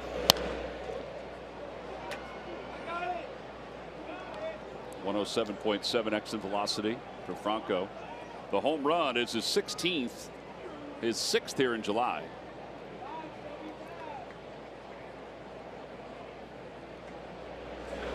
Line drive just past Votto. I think he'll feel like he should have caught it. And Williams is 3 for 3.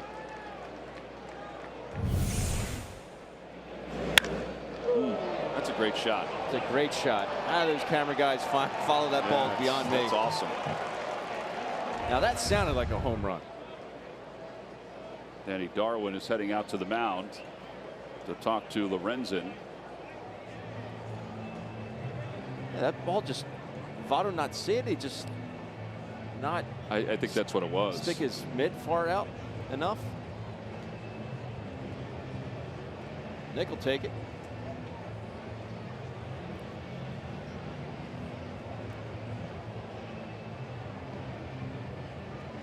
Danny Darwin was named pitching coach, interim pitching coach, when Jim Riggleman took over as the skipper of the Reds, former big league pitcher.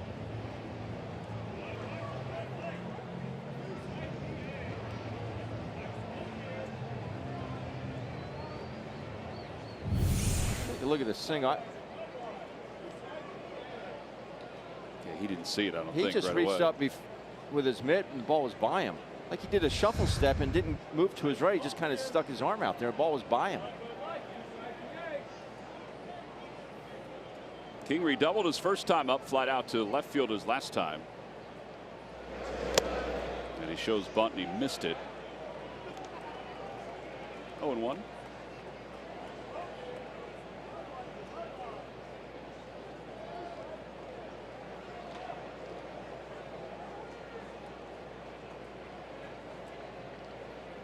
Get it down. That's good. But there's 4 home runs already hitting this ball game. It's a good night to hit. Ground ball softly left side.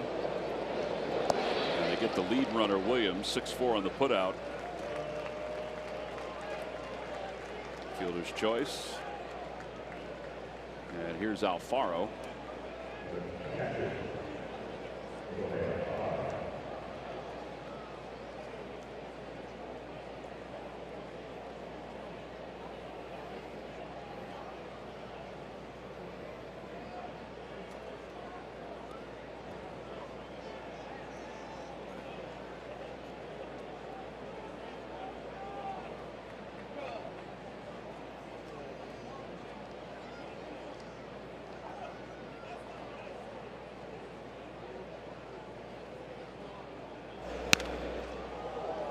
Alfaro lost his bat, lost his thumb guard too.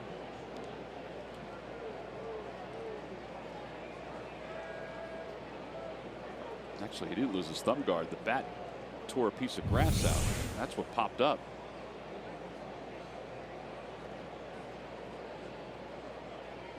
Barnhart and Guccione lucky they didn't get a piece of that bat.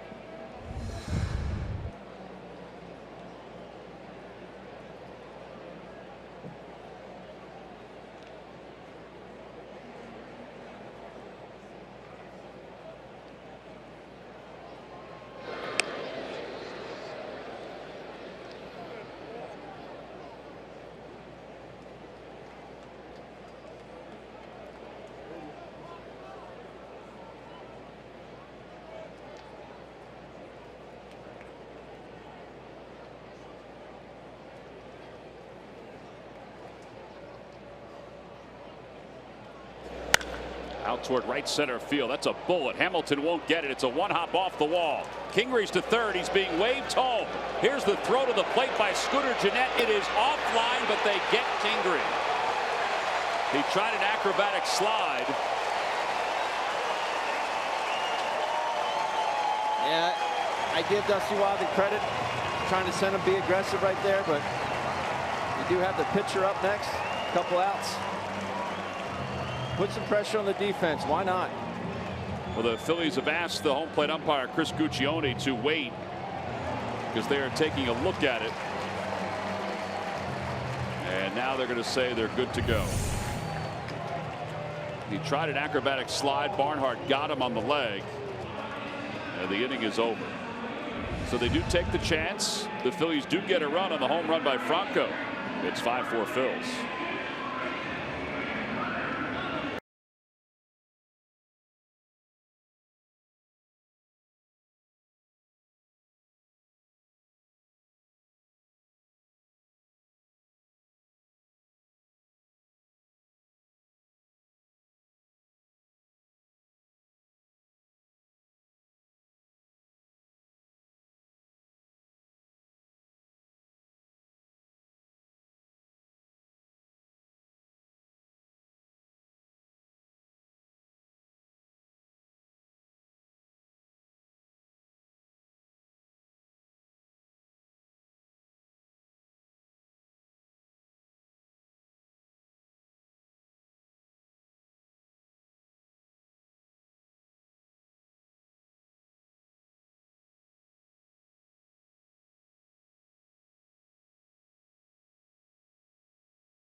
Citizens Bank, the official bank of the Phils. Visit citizensbank.com.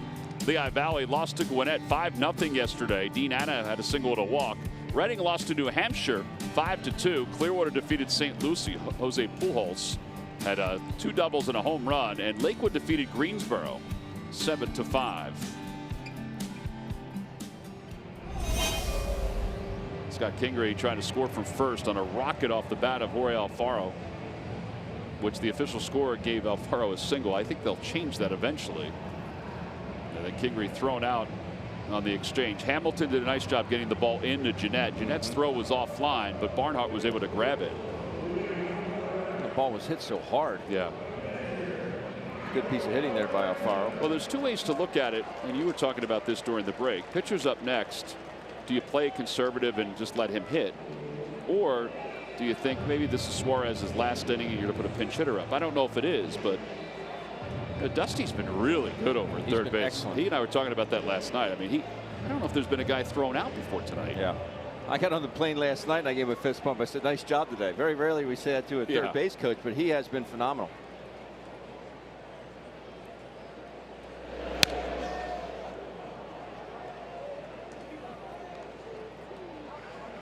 Lorenzen hit it to a double play his first time up. And Ben, tell me about Barnhart. Was that an easy play, hard play?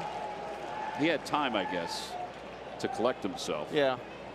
Just have to make sure you keep the tag in the vicinity. Just can't sweep it and get it out of there.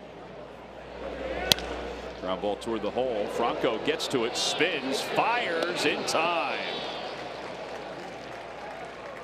Suave queso. That's some easy cheese across the diamond. Good range here, ranging to his left. Pirouette. Seed on the Carlos at first.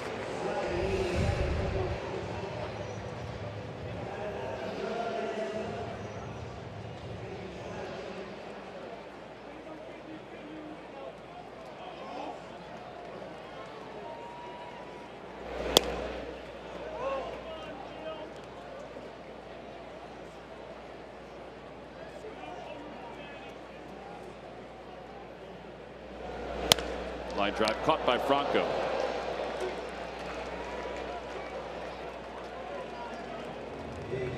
Murph, what do you got, bud? Well, I just wanted to give you an update on the weather. I'm standing out here in center field, and I just saw a bolt of lightning behind the ballpark, which is not a good sign, but I did want to let Ben know it was over Ohio, not over Kentucky. That's all I got. Murph would be a good weatherman. What's that? You'd be a good weatherman. Well, thanks. You know how to use a green screen. Why are you saying? So the bolt of lightning was in the Midwest then, not in the Correct. South. It was not down exactly right. south. Yeah. Pitches a strike to Peraza. Thanks for the update, though, buddy.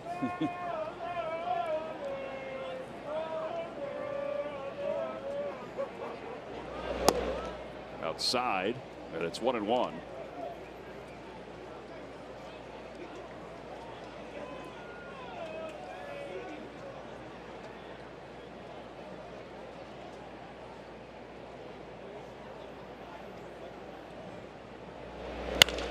Base hit it to left field for Peraza. Hoskins has got it, so he'll hold up at first. So a 2-out single, and Scooter Gennett is coming up.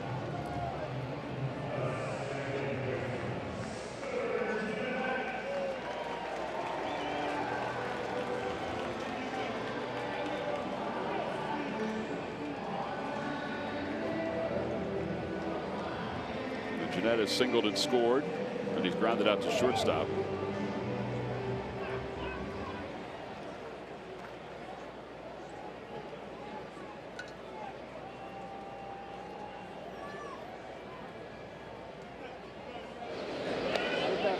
Peraza has stolen 17 bases. He's been caught twice.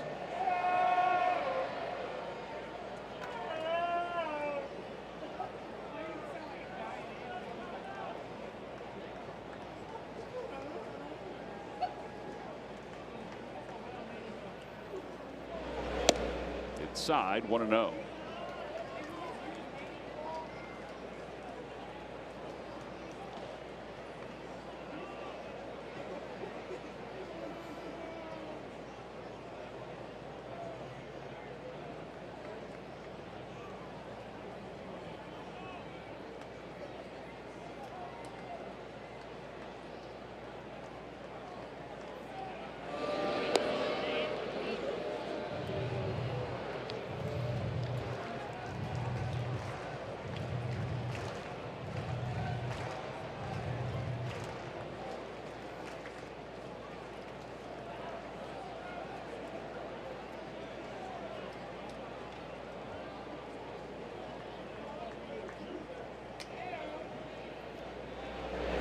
Off the foot.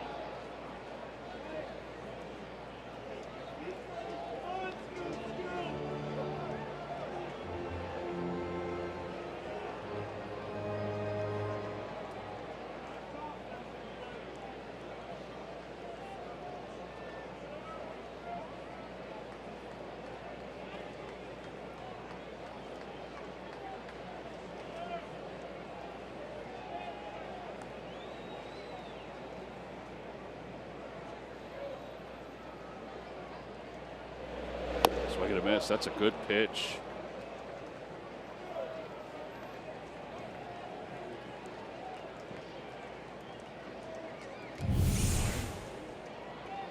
And a full Scooter Gennett like that. He's been really good down and away to lefties in this game.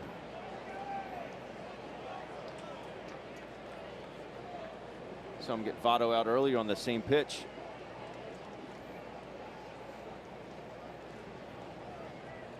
One ball and 2 strikes.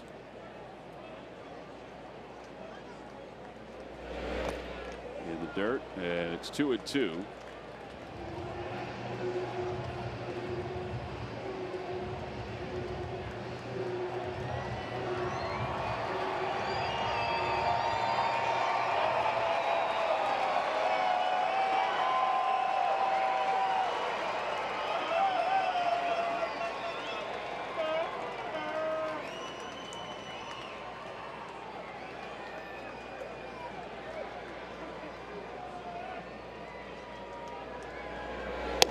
And a strike 3 called on the outside part of the plate.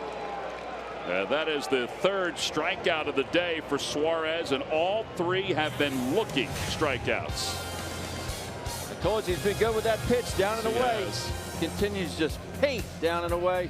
We're headed to the top of the 6th. Phillies up by a run.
To swing it with consistency into the All-Star break.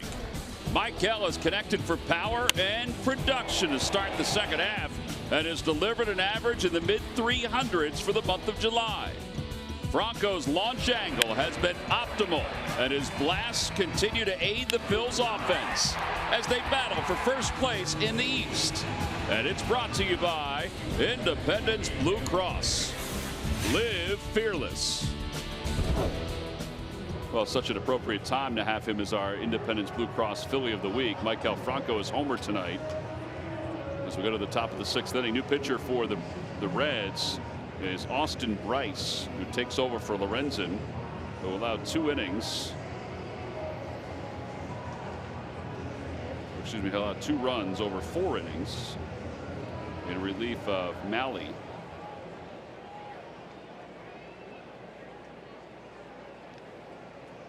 And it is Ranger Suarez that will lead things off here in the top of the 6th inning. We thought he would go another inning. Got a first pitch in there. It's 0-1. Bryce is kind of like a slinger to the plate.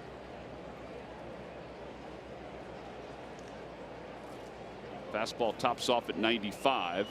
Got a slider and a changeup. He hasn't thrown the changeup much. And 0-2. Gabe Kapler told us today that if he had the opportunity, he was going to push Ranger Suarez.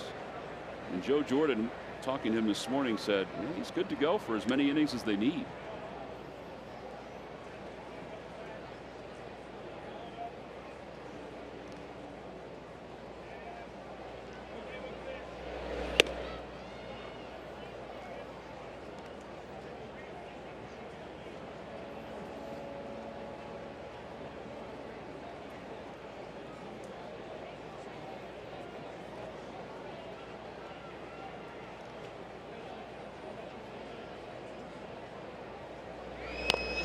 Bouncer foul. As far as the Phillies bullpen goes tonight, I don't think Sir Anthony Dominguez will be available. They've just used him a lot the last few days. I doubt Arano is available. Everybody else should be good to go, though. A bouncer to first base. And the flip to Bryce covering. 3-1 on the putout. And Cesar Hernandez is coming up. Spaces are filling up for Phillies fantasy camp. It'll take place next year, January 23rd to the 27th. 5 days and 4 nights. There are 3 different experiences. You can choose to be a fan, a player, or the general manager. It's located at the Carpenter Complex in Clearwater, Florida.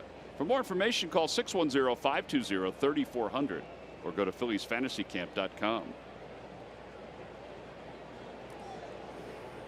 And if you head down to Clearwater, you can probably stay with our buddy Chris Wheeler. Moving into his new place this weekend. There's a bunt foul. It's 0-1. Keep checking your mailboxes because the lottery is open for the extra room. Trying to figure out what kind of nightstands I want to put in there. Well, I got the quilts the other day. Beds are all set. You go with a queen or a king? I went with a queen. Didn't want to take up all that space. Yeah, makes sense. You don't want to impede on wheels. Mm-hmm. Well, yeah, I do. Outside, 1 ball and 1 strike.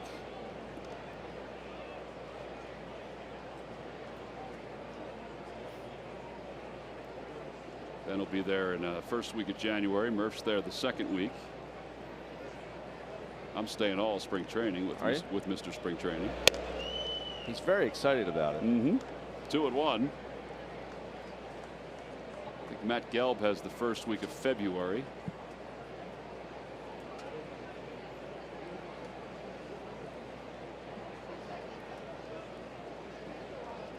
The 2-1 pitch. And that one's fouled. Did he get his foot again? Oh boy.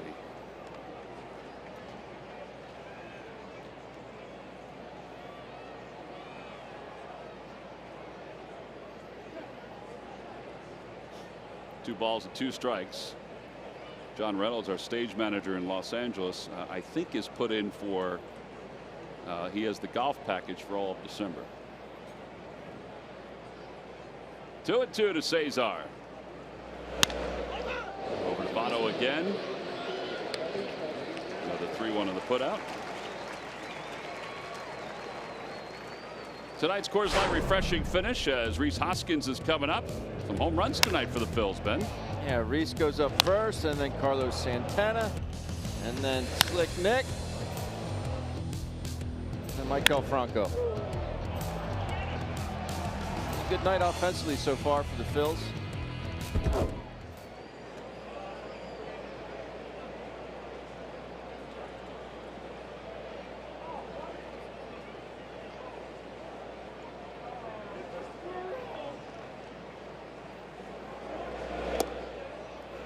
To Rhys.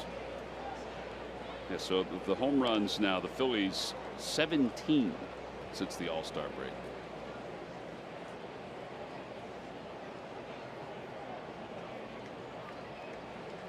One ball and no strikes.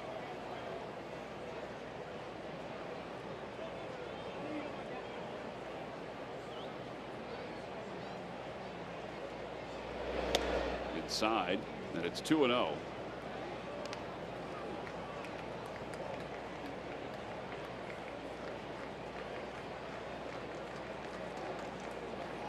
Folks are starting to head for some cover. There's some light rain falling, Ben. Renegade storm. Yep.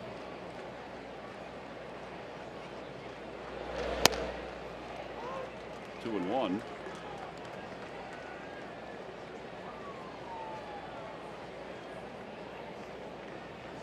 Storm is coming up from the south. Must be down there in Kentucky. Mm-hmm.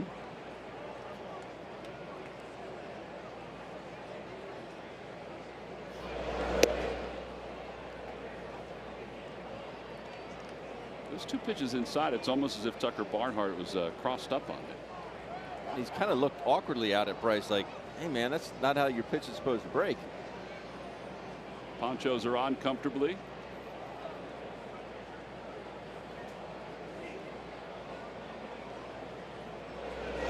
In the air to left field. Going back on it is Duvall, and it is gone. It's a 2-homer night for Rhys Hoskins, number 5 for the Phillies. They lead it 6-4. Goodness, Rhys. It's not a driving range. 5 homers for the Fighting Phils. And we're in the 6th inning. That's 20 home runs now for Rhys. Last 2 home run games, September 12th of last season. Continues just to muscle these balls out of here, but getting himself into a good position. Strong back arm there. Close, stays connected to his backside. Finishes high. Did everything right there. Duel takes strike one. Well, this is a season high in home runs for the Phillies for a game. 4 was the high water mark. They did it 3 other times, including the other day against the Los Angeles Dodgers. On Tuesday against the Dodgers.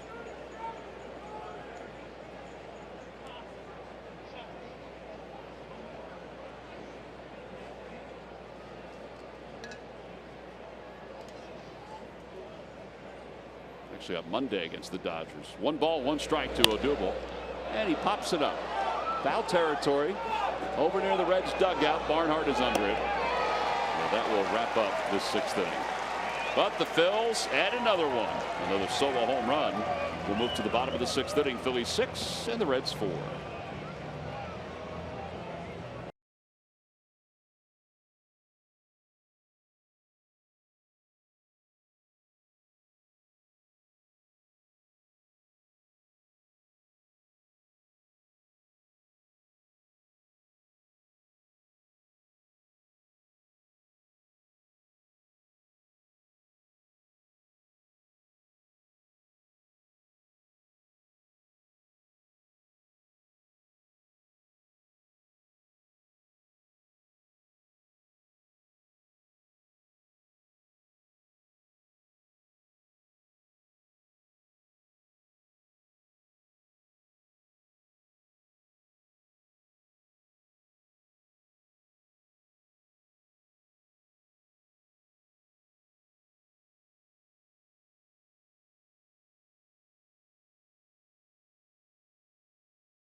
Check out every new Ford car, truck, and SUV crossover at buyfordnow.com today. And by Geico, 15 minutes could save you 15% or more on car insurance. One of the 5 home runs the Phillies hit tonight, the second one for Rhys Hoskins. And we go to the home 6th.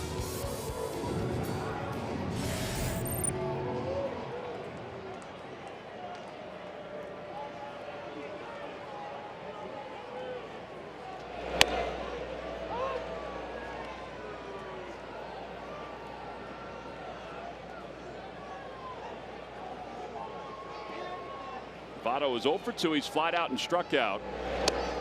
0-2.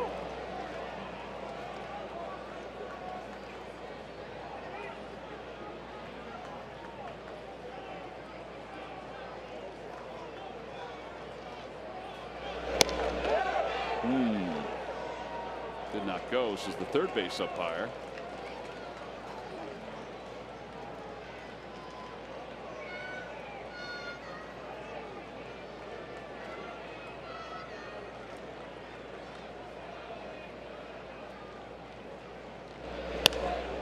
Ball to right field. Williams will not get this one. It's going to drop for a hit.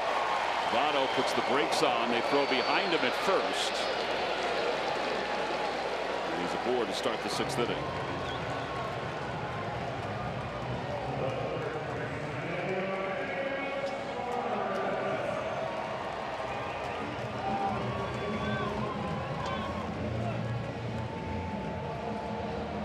Here comes Gabe Kapler, so he's going to signal to the bullpen. He wanted him to face Votto because he was a lefty on lefty, but now he'll go to the pen with Suarez coming up. Votto putting the brakes on. All right, so Rangers Suarez's major league debut in the books after 75 pitches. He goes 5+ innings. He'll leave with a runner at first. Luis Garcia is coming on. We'll be back after this.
answer.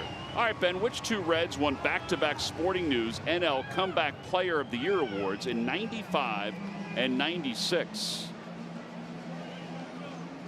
It's a remarkable question. It is a really good question. I'm going to go with one of my favorite players of all time, and Eric Davis. Eric Davis is correct in 1996, but who did it before him, Ben? I would say a former Phil. A former teammate of mine. Oh. I was going to say it was Reginald Laverne Sanders. Reggie Sanders. Reggie Sanders is a good guess. That's not correct. Not correct. Former Phil. Play with the Braves at all? He did. Ron Gant. Ron Gant is correct. In '95. Log back on to Phillies.com to find out if you're the winner of a Phillies prize pack.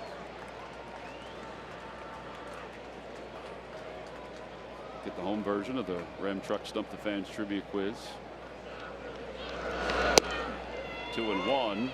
Good question, though.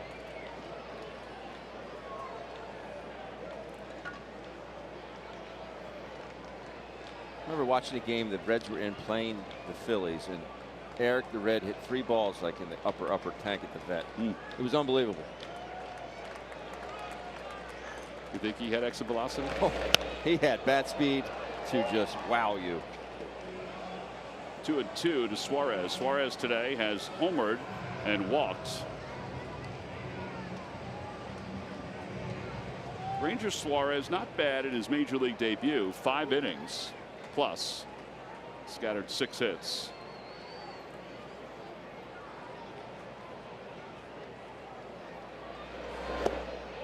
And Suarez strikes out.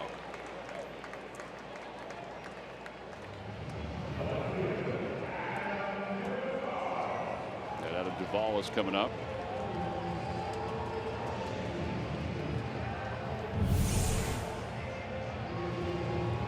Oh, that good slider. It's one thing that Gabe Kapler was very, very impressed with in Luis's outing against the Dodgers the other day. His slider, and it was unbelievable in that 16-inning affair. His slider was nasty.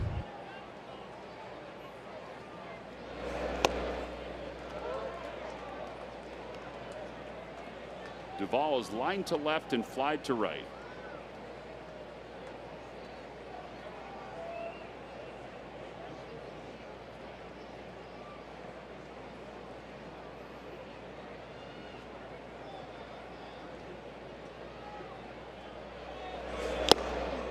Two.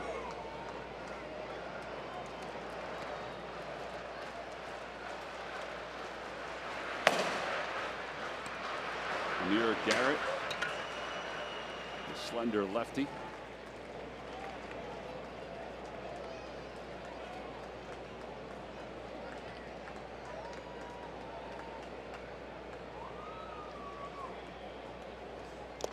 And a foul tip, and Alfaro hangs on. Back-to-back strikeouts for Garcia. 2 outs. And a runner at first. And now Barnhart, the switch hitting catcher, batting left-handed. Goes back to it again. This one not as good as the one to Suarez, but very effective yet.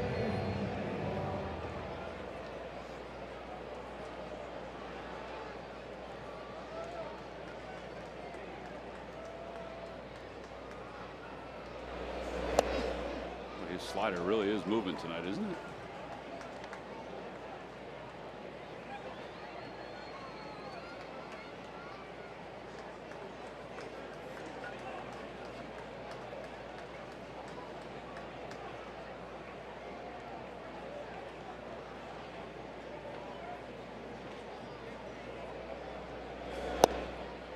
Just below the knees. That was awfully close. 1-1.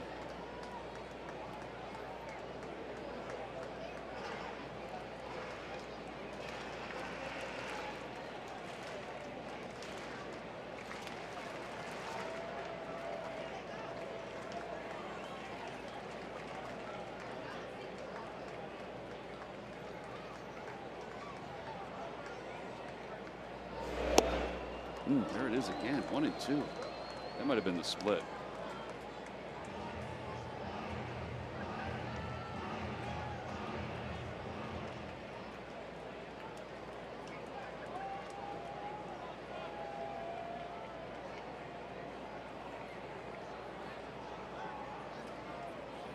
Burr leads off first, short lead. And he pulls that foul just to get a piece of it into the Reds dugout.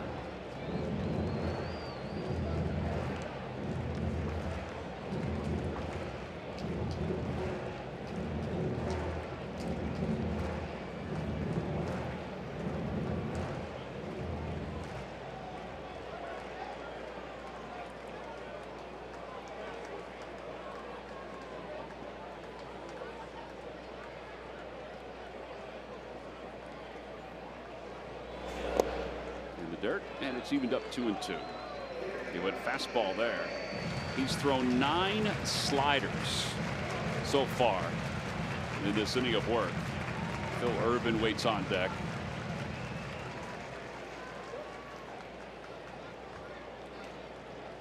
And he has 5 swinging strikes and 4 foul balls.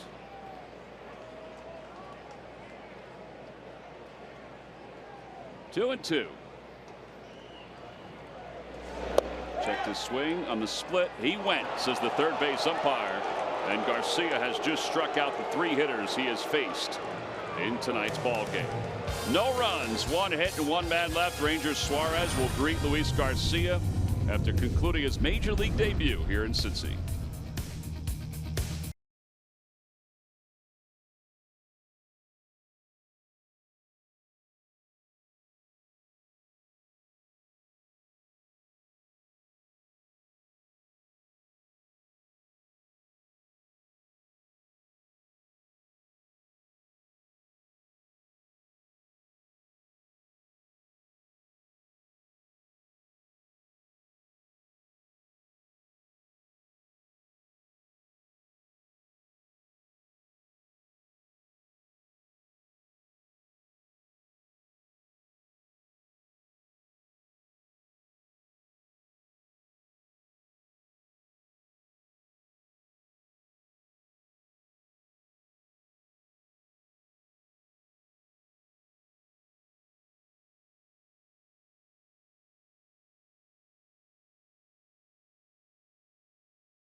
Now for your Delaware Valley Honda dealers game summary. Well, the Phils put a 3 spot on the board in the first inning, and that was not the end of their scoring. They have smashed 5 home runs tonight, 2 by Rhys Hoskins. Rangers Suarez at his major league debut went 5+ innings and gave way to Luis Garcia, who then came on and struck out 3 hitters in the 6th inning. Phillies had a lefty once who made his major league debut here in Cincinnati, and he's turned out to be pretty good. That was Cole Hamels back on the 12th of May 2006 when he struck out 7, walked 5 in 5 innings of work, did not allow a run, and did not receive a decision in the Phillies 8-4 victory. Santana leads it off here in the 7th. He fouls the first pitch. Keep it going, fellas. Keep it going. Yeah, I don't think the rain is going to dampen the power surge here. No.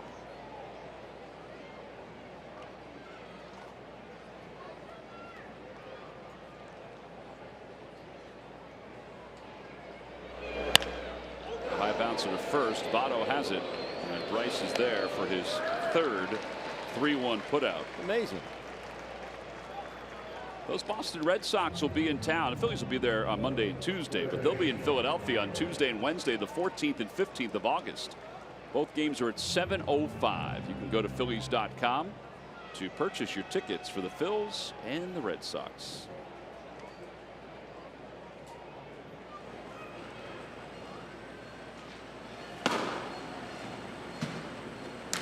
Matt Neshek warming up.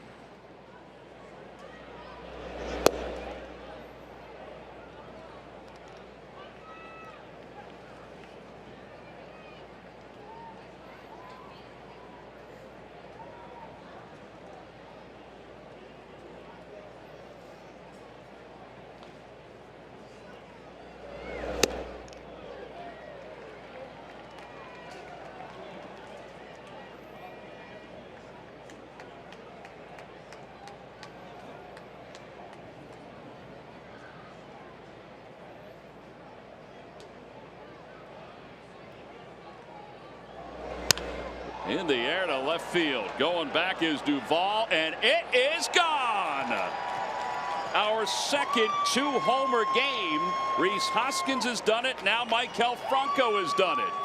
That's 6 home runs tonight for the Phillies, a season high. And it's now 7-4. Home runs are cool. 6 of them in one game? Man alive. That is 17 home runs. That Phillies fan's pretty happy.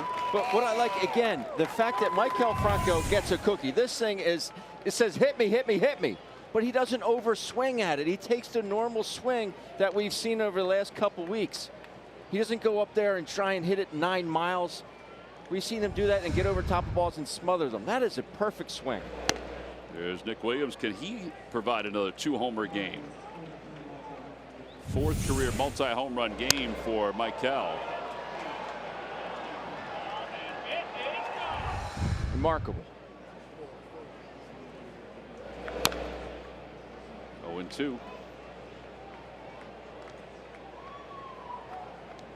But that's the key, just not overswinging when you get that good pitch to hit, and he got a hanger.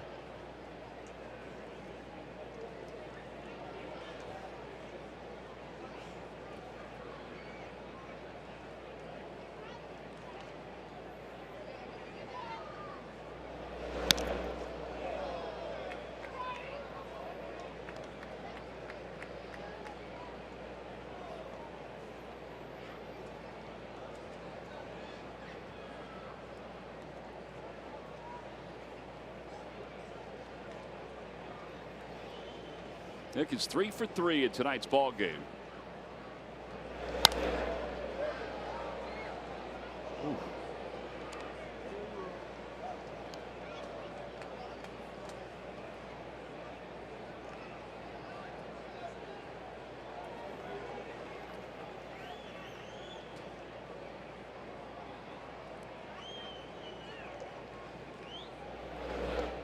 Goes behind Nick Williams, and it's 1-2. I think that just slipped out of his hand. I don't think there was any intent there at all. No, not with a breaking ball. Nick's using Maikel Franco's bat. Why wouldn't he? I don't think it's the bat he used for the home run, though, is it? It doesn't have the lizard skin on it. Plus, it was a 2-tone bat. Using the wrong Maikel Franco bat. He's not a lizard skin guy.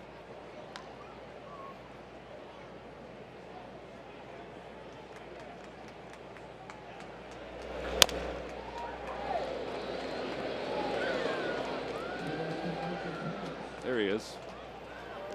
Lizard skin guy. Maikel's saying, hey, Carlos, you only hit 1 today.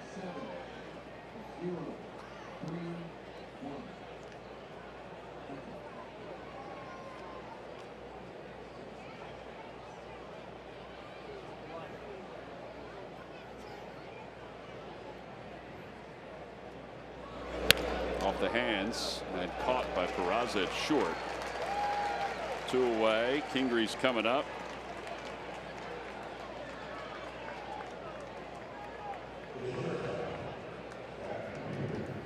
Kingree tonight is 1 for 3. 17,031 on hand for this one.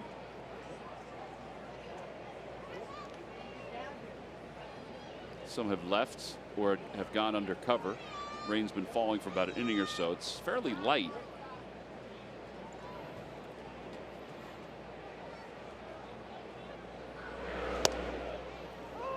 It is remarkable in the fact that the Phillies have hit 6 home runs and are still only up by 3 runs. It's true. Well, 5 have been solos. I mean, it seems like it's, you know, 20 to 4. Crazy. Carlos's first inning home run is a 2-run shot, but every other one is a solo shot.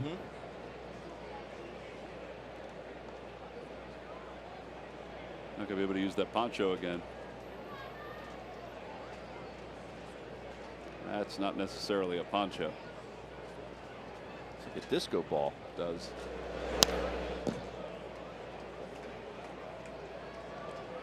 Looks like he's gonna be an astronaut or something.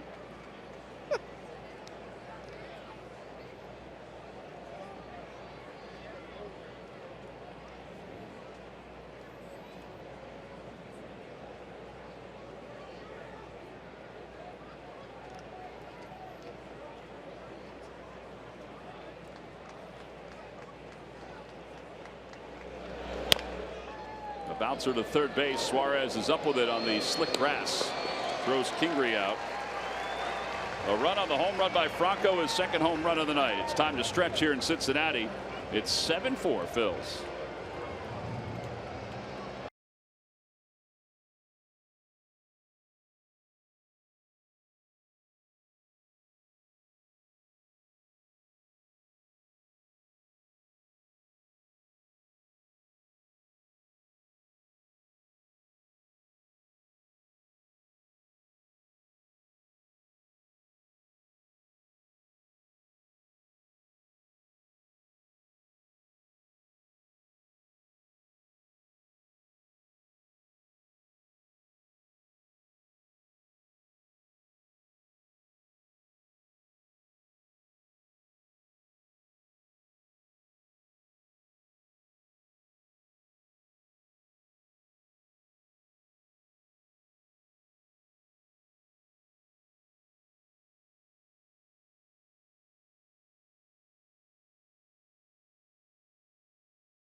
We've had a handful of them.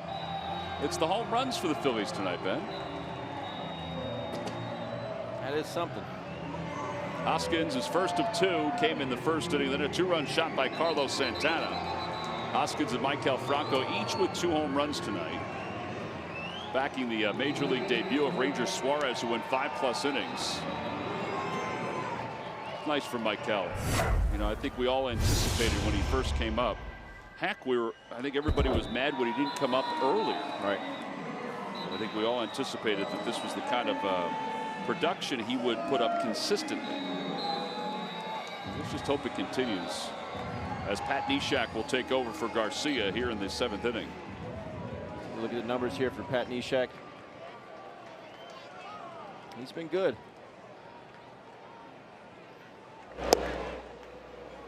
You say hopefully that can continue for Maikel. Yeah. With that swing that we just saw, there's no reason why it can't. Well, and there has been even more to it. I think the swing is extremely important, and you're right about that, Ben. But it's also the off-the-field stuff that he's been doing with Paul Fournier, babe, and just the extra work in the weight room. Get that core stronger. Get him a little more explosive at third, and even at the plate. I'm not saying that Maikel didn't do it before, but he's doing it more consistently now.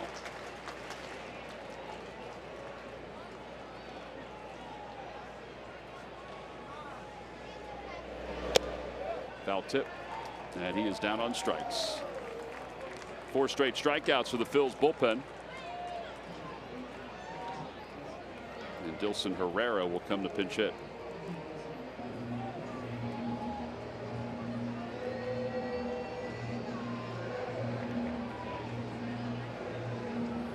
Reds acquired Dilson Herrera in a trade with the Mets when Jay Bruce went to the Mets.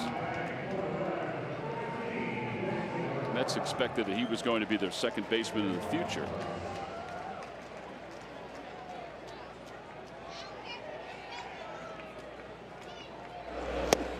Swing and a miss, and it's 0-1.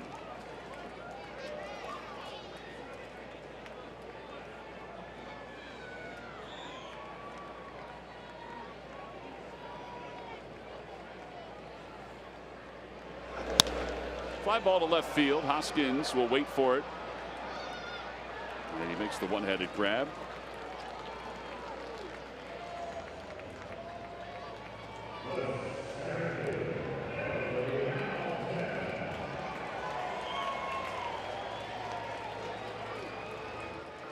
Billy Hamilton, as Kyle Crockett, the left-hander, warms up in the pen. He pitched only a third of an inning against the Cardinals, so he is fresh. The Phillies have Adam Morgan up in the bullpen.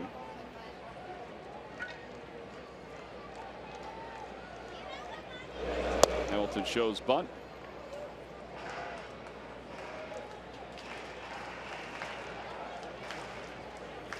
Yep, there's Adam.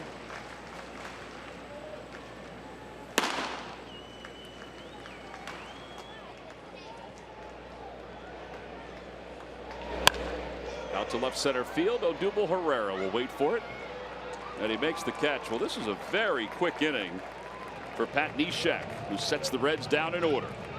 They're at the bottom of the 7th inning. We'll move on to the 8th. Alfaro leads it off when we get back.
Your Delaware Valley Honda dealers. Hurry to your local Del Val Honda dealer. Visit DelValHondaDealers.com. And by Jefferson Health, call 800-JEF-NOW or visit jeffersonhealth.org. Then we got ourselves a camera over in Kentucky also, where we can see inside the ballpark.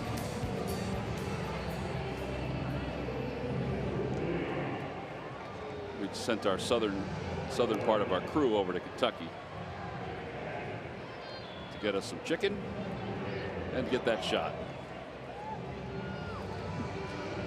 So glad we started discussing this in game 1.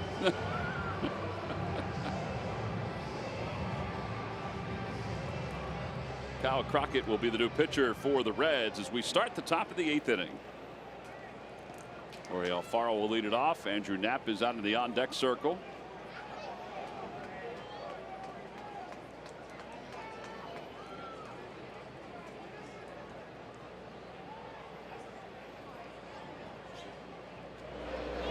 And a pitch upstairs. 1 ball and no strikes.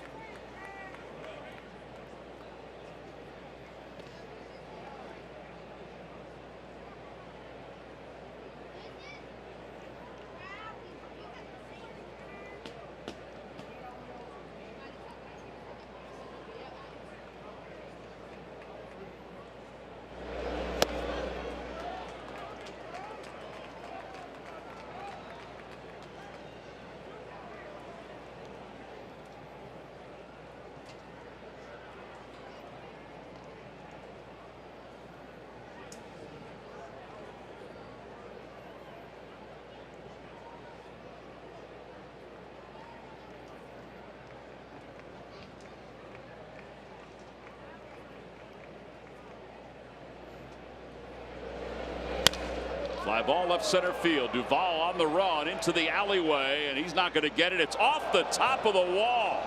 Alfaro heading to second base, gets there standing. Come on, man. That ball carried. The strong young man standing there on second base.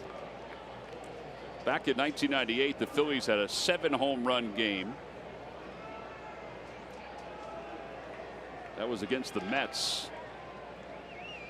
And that is the franchise record for homers in a game. They had 17 hits that day.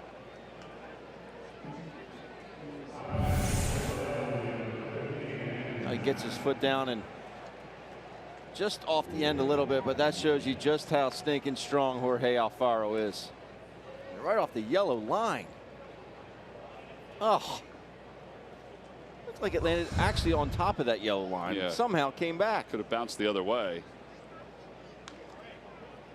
Do I sound greedy?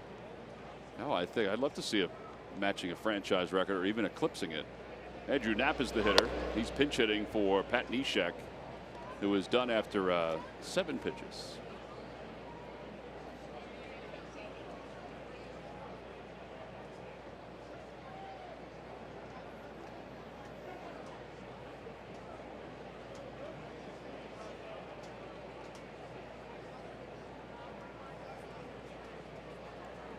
One ball, no strikes to Knapp.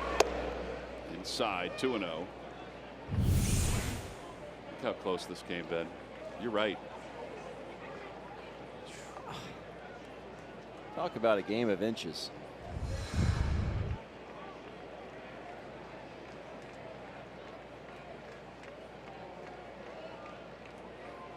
Two balls, no strikes to Knapp.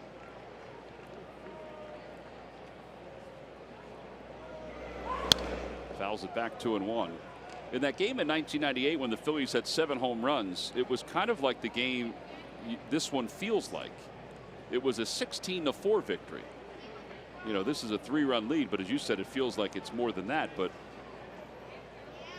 of the 6 home runs, 5 have been solo home runs.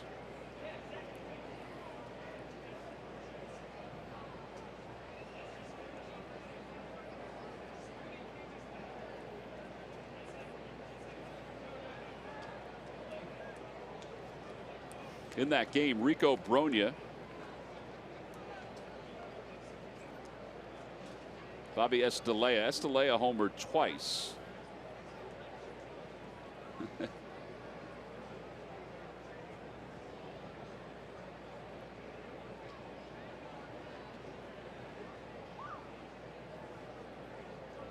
Actually, Brogna, Estelea, and Sefcik all hit 2.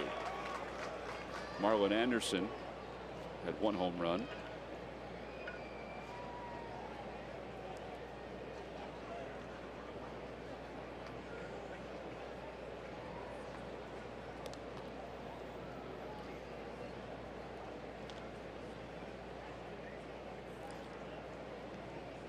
That game took only 2 hours and 57 minutes. It was a 16-4 game. Wow. What year was that again? That was 1998. Wow. September of 1998. Doug Glanville led off. Bobby Abreu was in right field.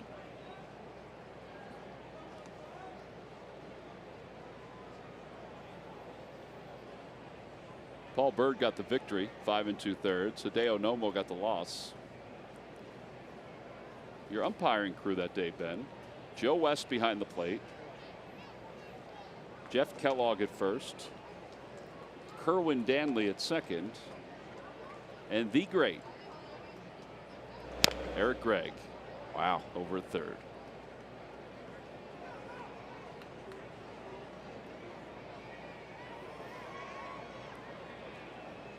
He was indeed great. Great man. We'll see his great son this week in Boston. Yep. Kevin Gregg.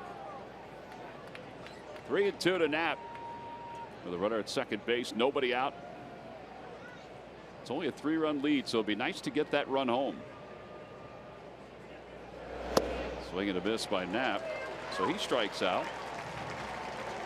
One away here in the 8th inning. Cesar is coming up.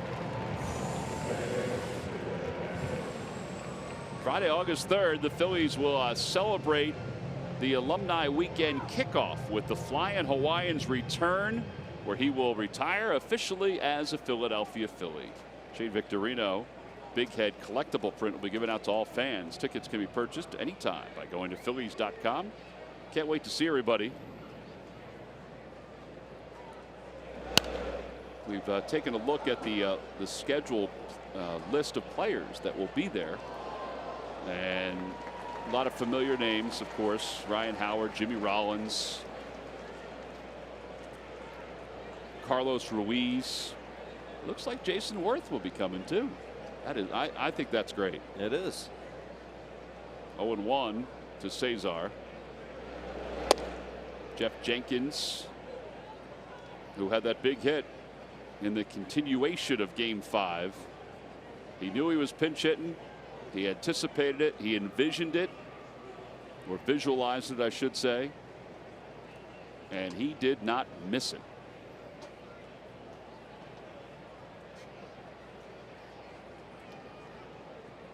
One and one. Cesar tonight is 1 for 4.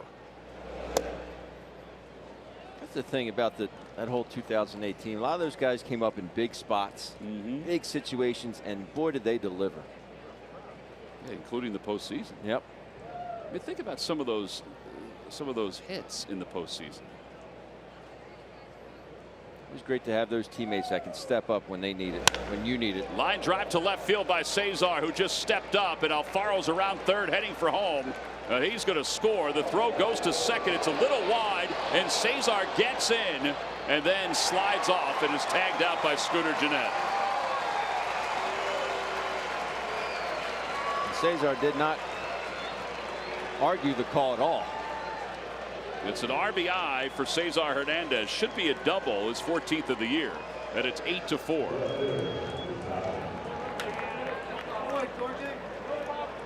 It's a big run. Huge run.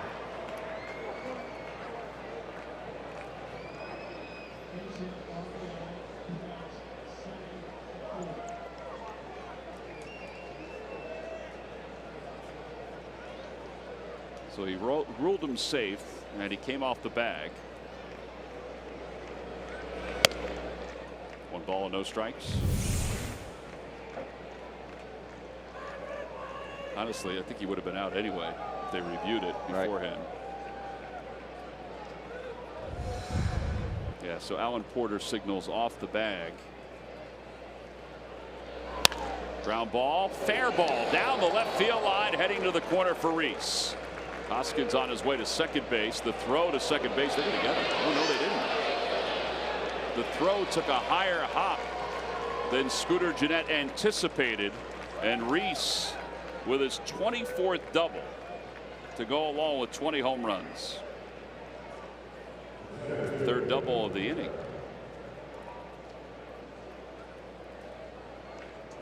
Yeah, the dig took like a funky bounce here, because the throw was definitely going to be on time. He just passed Suarez over the bag. Duvall's been very active down there. Gets to a quick release. I guess it wasn't on line as much as we thought. He's double digits in outfield assists, so he's got a good arm.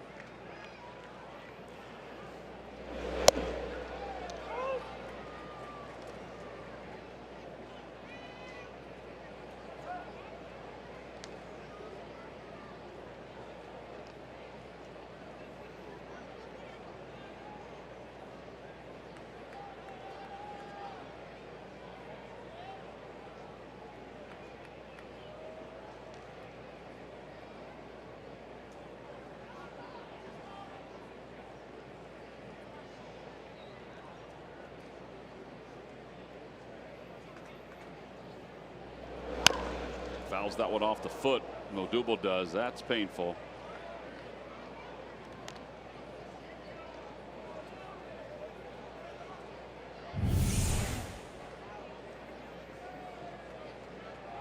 Right off the instep.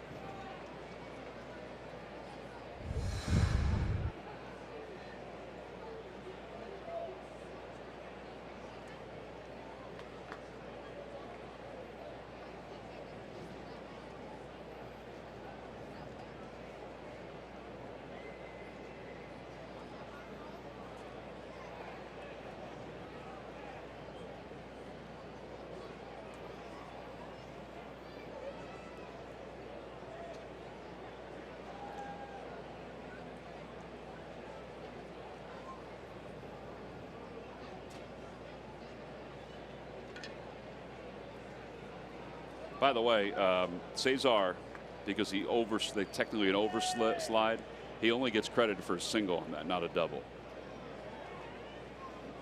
The common sense thought would be that it's a double, and then he's called out because he slid off the bag. But Right. by rule, it's a single, and even though he got to second base, it's still ruled a single and out trying to go to second base. 1 ball, 2 strikes to Herrera. I said 3 doubles in a row just to correct it from a scoring standpoint. Over to second base, and up with it is Scooter Gennett. Odubel's retired. The Phillies do add another run, though, on the RBI by Cesar Hernandez. Rhys Hoskins gets a double. He has 3 extra base hits of the night. We'll move to the bottom of the 8th inning. It's the Phillies 8 and the Reds 4.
Long ball has really come out tonight for the Phils. Rhys Hoskins has a couple. Maikel Franco has a couple. Pretty swing from Rhys Hoskins. Sure is. 6 total. 5 solo home runs. In fact, Rhys Hoskins and Maikel Franco are the first teammates to have 2 home runs in the game. Phillies teammates have 2 home runs in a game, each of them, since 2007. Aaron Rowand and Ryan Howard. Ryan Howard. Yep.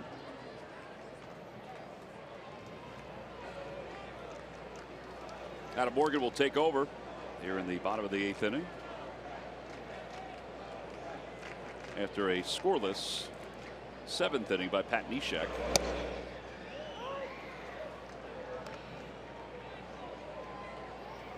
And I must say, rather quick inning by Pat Neshek.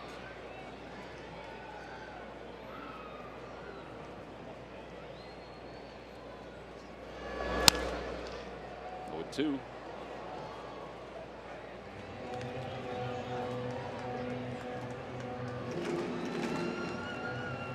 Every time a Phillies pitcher reaches 95 miles per hour or more, Comcast will make a contribution to Phillies charities. Phillies baseball is brought to you by Xfinity, the fastest internet provider according to speedtest.net.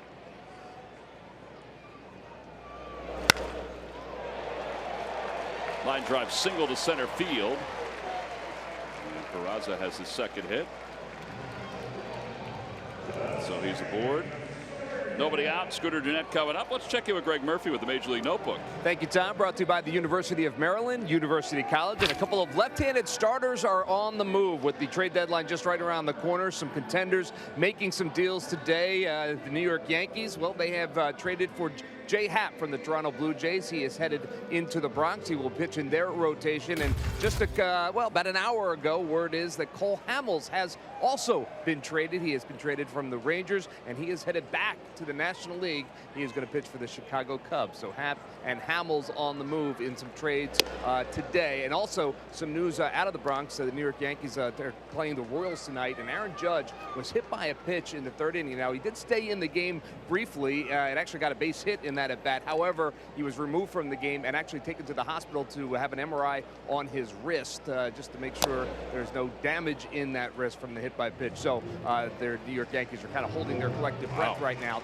trying to find out. That's a scary one. Yeah, absolutely. Not a guy that they can afford to lose, for sure. So we'll keep you updated if we get any news on the severity of that injury, guys. All right, Murph, just so you know, there's a young lady behind you that has the state of Kentucky on her T-shirt. I wonder if she can clarify whether it's a southern state or a Midwestern state. I'll ask her. I'll ask her in a minute.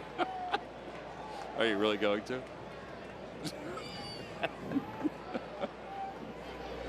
Swing and a miss by Jeanette. It's 1-2. She said yes. You didn't ask.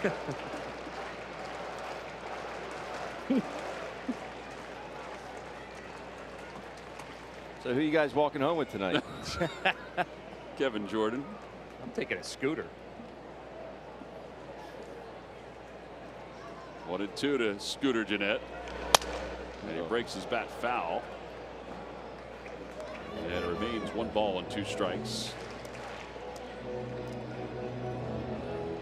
It looked like it was a fresh piece of lumber, too.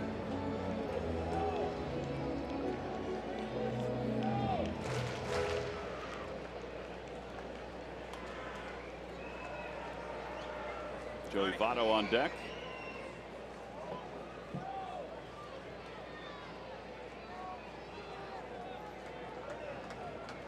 Former Philly coach Don Long in the dugout, hitting coach for the Reds.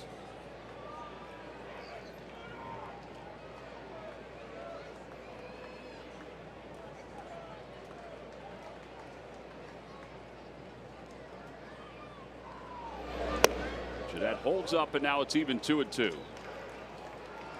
Nobody out here in the 8th inning. Phillies up 8-4.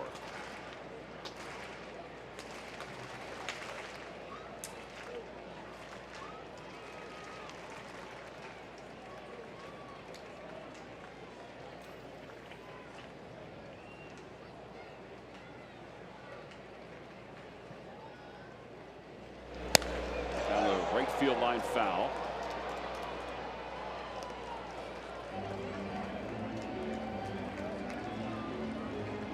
There's a happy little lady.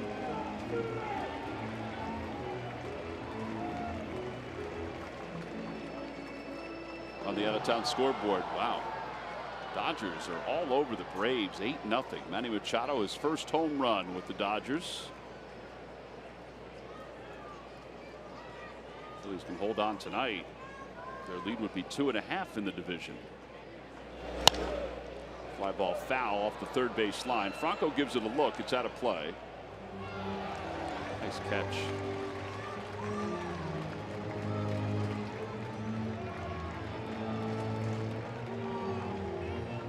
Phillies fan with an Aaron Nola jersey just caught that out of the air and got a huge embrace after he did it.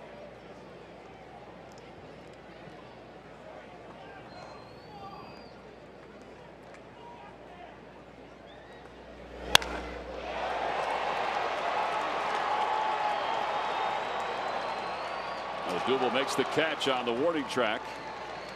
And back to first base goes Peraza. 1 out here in the 8th inning. I got to say, every time a ball goes in the air here, you kind of hold your breath. Absolutely. I actually felt myself watching that one. It didn't sound like he hit it all that well.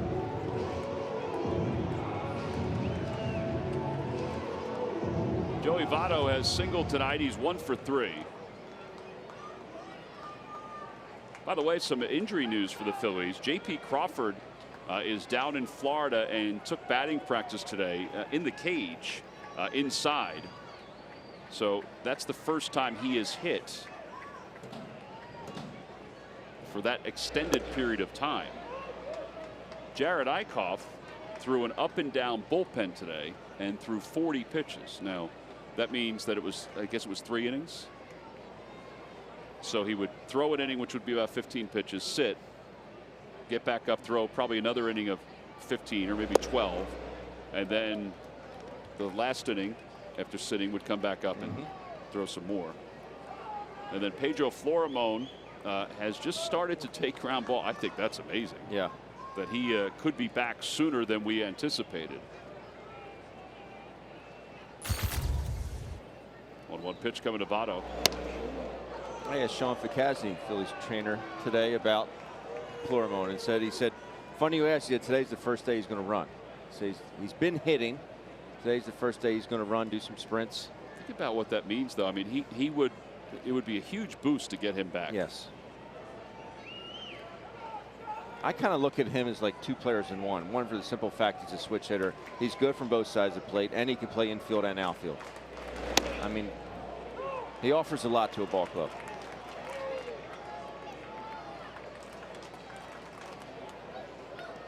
Two balls and 2 strikes.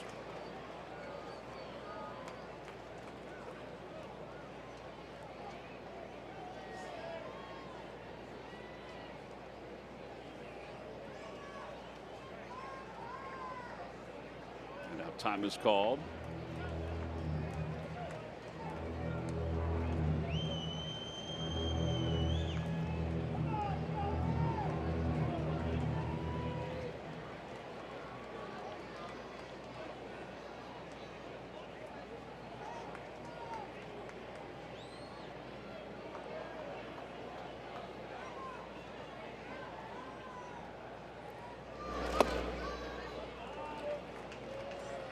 Balls and 2 strikes. Joey Votto is featured in a new PBS documentary about Ted Williams. It's called The Greatest Hitter Who Ever Lived. It premiered just a couple days ago on PBS. You can go to pbs.org to see when the re-airs are, but also watch some clips of what was talked about. Votto is one of the players who talked about, even though he never saw Ted Williams play, but he's read so much about him. In fact, he carries Ted Williams' book with him. And he said every time that I watched an interview with him the other day previewing the documentary, and he said every time that he feels like he gets into a somewhat of a slump, he pulls the book out and starts to read the basics of hitting by Ted Williams. And he said it gets his mind back straight.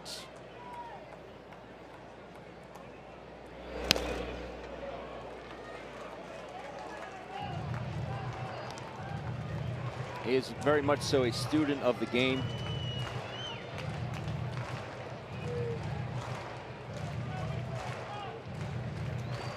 And Ted Williams knew a thing or two about hitting.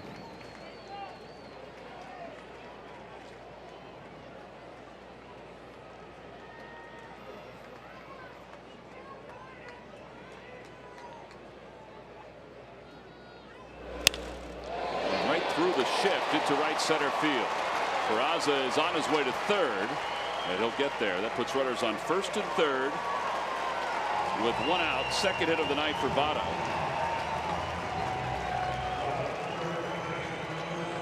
And Suarez is coming up.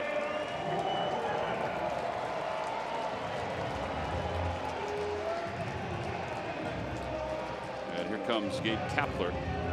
So he's through the lefties, and now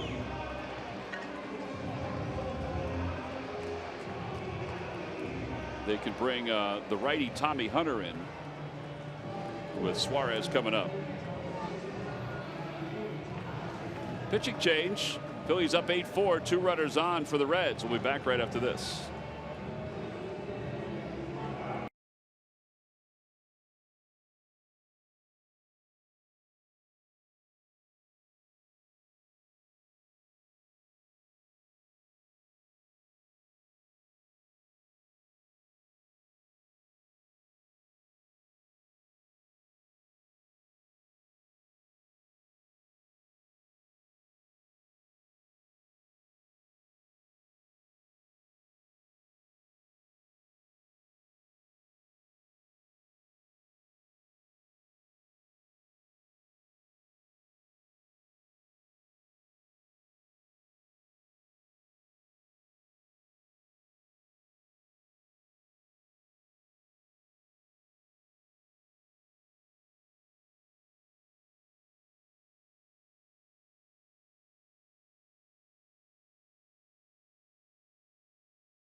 defensive play of the game.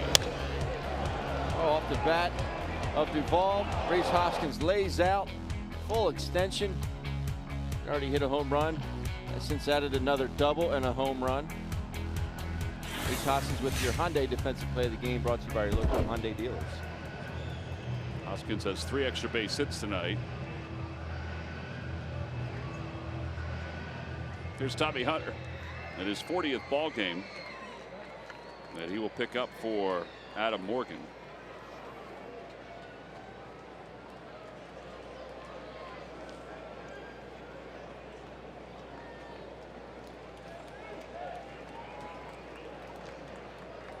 Suarez has homered, has walked, and has struck out. And it's 0-1.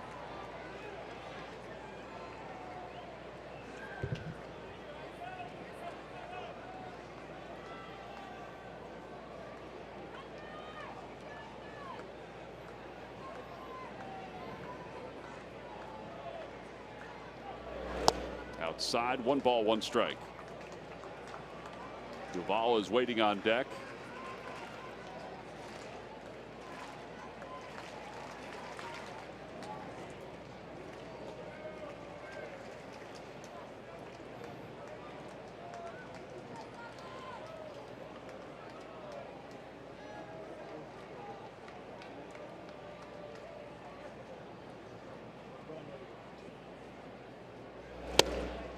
Just missed again, and it's 2-1. Tommy's been very effective, more so against lefties than righties this year. The one thing you have to say, though, over the last week, when Gabe Kapler's needed somebody to just take the ball, I mean, he's been like an old-time reliever, where he has just taken it, even though he's had a heavy workload, which in this day and age is odd. You know, because there's so much time off for relievers. Right. If they pitch back-to-back days or pitch 2 innings and then 1 inning, that one gets away from Alfaro. Votto does not advance from first. Peraza stays at third. And it's 3-2. Surprised Votto didn't go from first. Yeah. Especially stay out of double play. That was my thought. Yeah.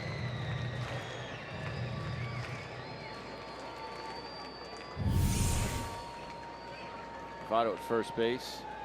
Not a very aggressive secondary lead. You gotta be bouncing off that bag.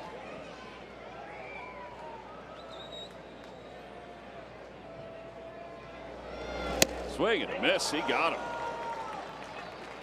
Yeah, there are 2 outs. Big pitch there. Yeah, big time. And it sounds crazy, but if Duvall homers here, it's still a 1-run lead. See a cutter there at 94. Yeah, because if Suarez gets on and Duvall homers, it's grand slam that ties it. And it's not out of the realm of possibility. They have the most grand slams of anybody in baseball this year,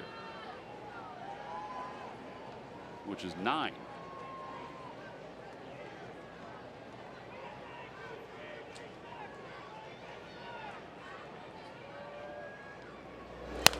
Fouled away over the first base side. Night game again tomorrow, 7 o'clock. Earlier start by a half hour on Saturday. Day game on Sunday. Off to Boston for 2 night games. It'd be cool to get to Fenway Park. Always is. That's a strike. 0-2.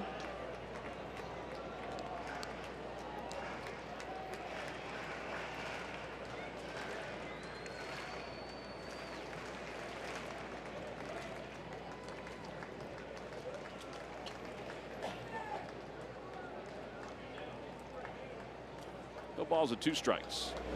Back to the box, or over the box, and over to Cesar Hernandez. I think Tommy Hunter thought he had that one. He'll go the short way to second base for the force out, and we have played 8 innings. Game 1 of this 4-game series heads to the 9th with the Phils up 8-4.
anniversary of the 2008 World Series championship with members of the team, including Brad Lidge, Jimmy Rollins, Ryan Howard. Our friend Scott Air is going to be there as well, and many more. That's right, there'll be a pregame ceremony. Charlie Manuel will be there. Rich Doobie, the pitching coach, will be there. Mick Billmeyer, the bullpen coach at the time, will be there. Everybody's going to be there. Go to Phillies.com to order your tickets. Go to the game that night. You'll get the Brad Lidge bobble figurine.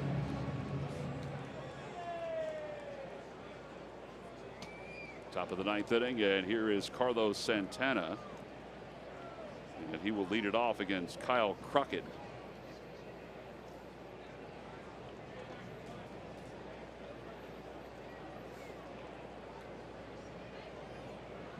And pitch number 1 in there. It's 0-1.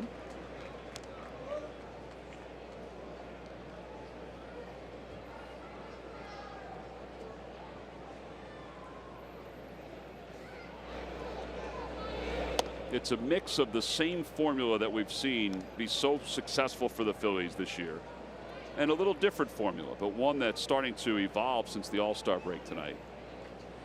Get the starting pitcher out of the game early, which they did after an inning plus. And then the other part of it, as Jeanette will throw out Santana, which has evolved since the All-Star break, is the long ball, which has gone a long way to helping the Phils tonight. They have 6 home runs, and that has accounted for 7 of the 8 runs.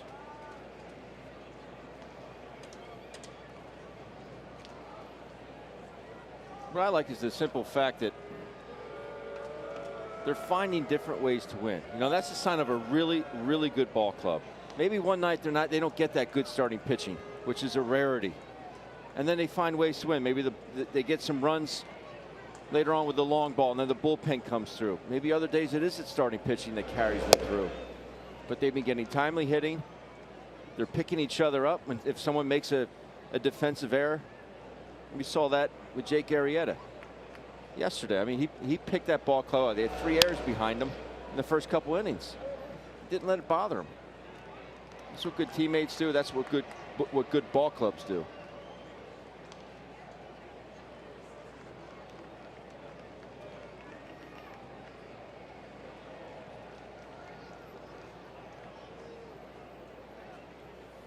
And on our Shark Week, he wore a Shark t-shirt to the ball game tonight. Got himself a baseball.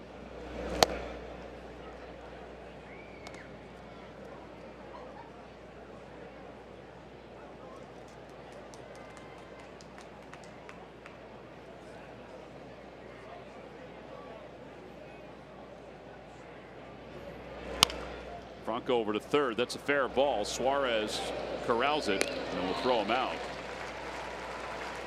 5-3 of the put out, 2 away here in the 9th inning.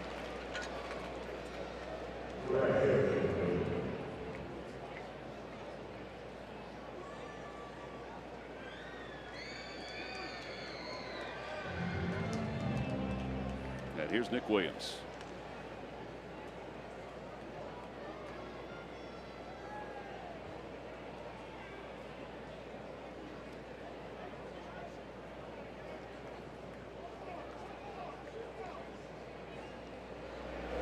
Inside it low, 1-0.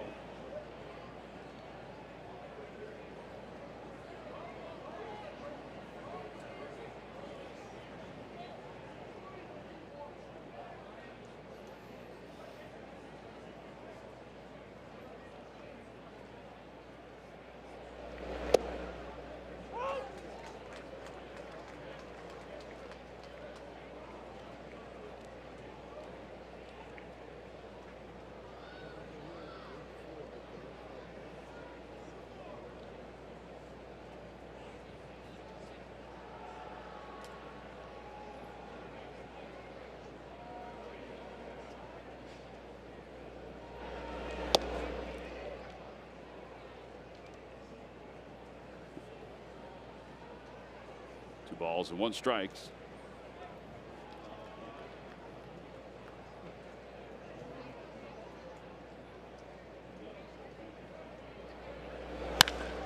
That one is lined deep to right center field. How about Nick Williams with his 2nd home run of the night?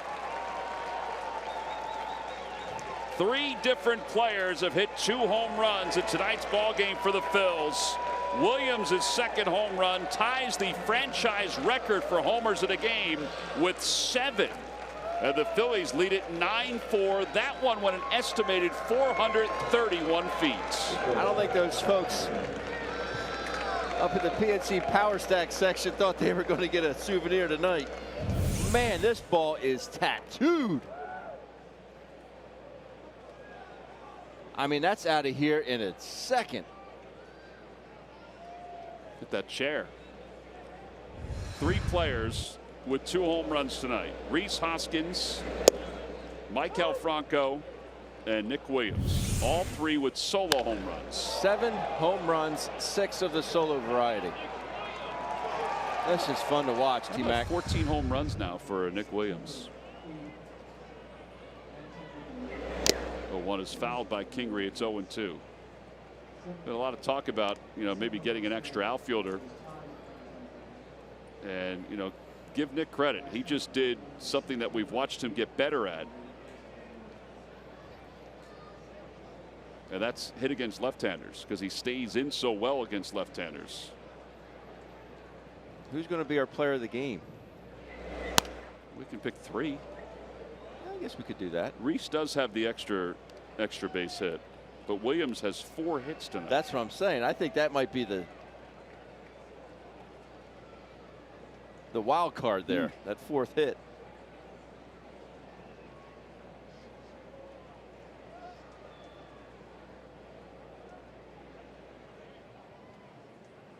The ball's at 2 strikes to Kingery. And Kingery lines it softly into left field, a base hit. That's his 2nd hit of the night.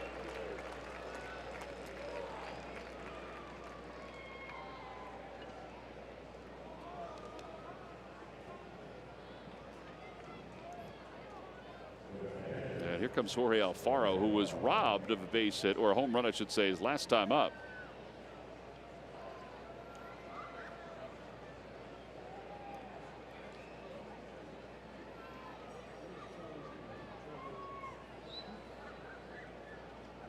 Trevor Plouffe is out of the on-deck circle.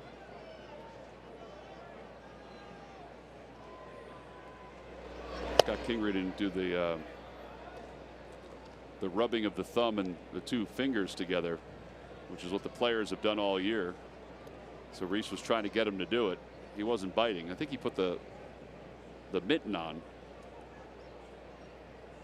17 hits for the Phillies is the 3rd most they've had in a game this year. 20 is the high mark. And Alfaro whacks Barnhart on that backswing. 1 ball, 1 strike. So every position player has at least 1 hit.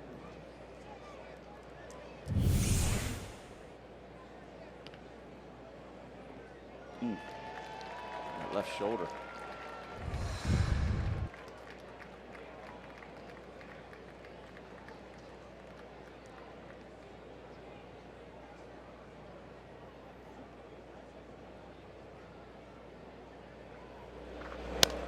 Fouled back, and it's 1-2. So Odubel and Carlos, the only ones with 1 hit. Everyone else has at least 2 hits.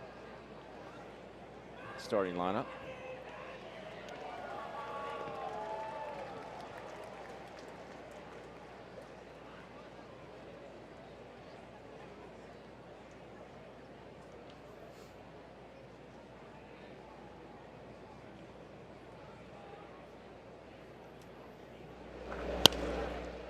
Remains 1-2 as he fouls it into the 2nd deck.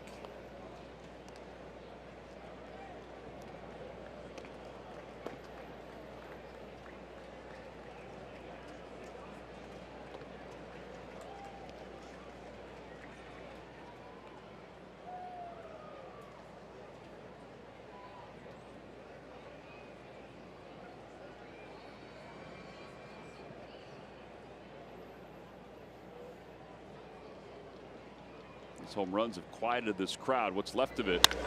And a hot shot off, 1 hop off Peraza's glove. And up to 2nd base goes Kingery. I'll tell you, if you look at the exit velocity of that ball, that may be one of the hardest hit balls of the night. And they will give The official score will give Jorge Alfaro a base hit. That's his third. As well they should. And that's 18 hits now. This ball gets out there in a hurry.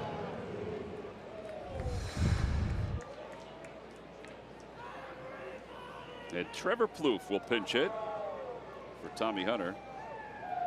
Exit velocity on that ball from Alfaro was 113.7. His single off the wall in right center field was 113.8.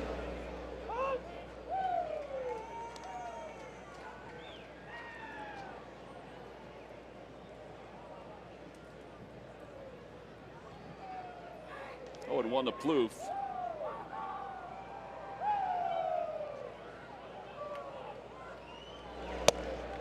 One and one.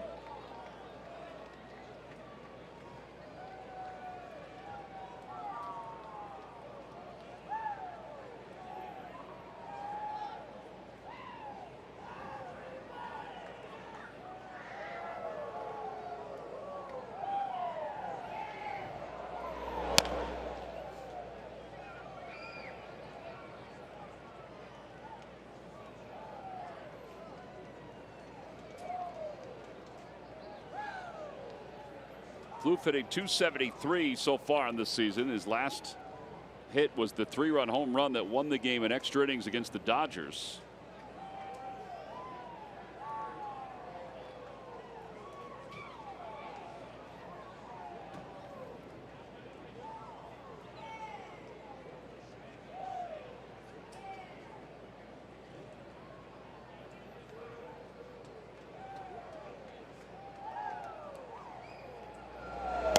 Outside, 2 balls, 2 strikes.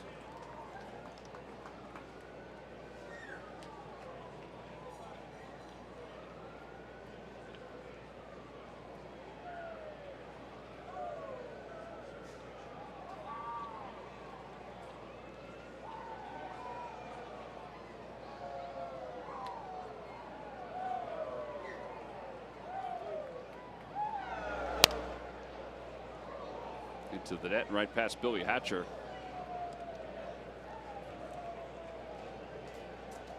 Right now, the pitcher record on the winning side is Ranger Suarez, who, if the Phillies can get the last 3 outs of this game, would pick up his win in his major league debut.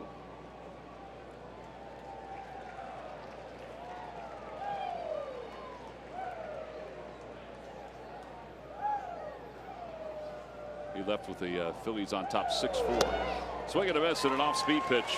Plouffe strikes out. Inning is over. Phils with another home run, which ties the franchise record for homers in a game, which is 7. Now it's to the bottom of the 9th inning. The Phillies on top 9-4.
Live. They got a lot to talk about, including Ranger Suarez's major league debut and the 7 home runs for the Phillies, which ties a franchise record dating back to 1998.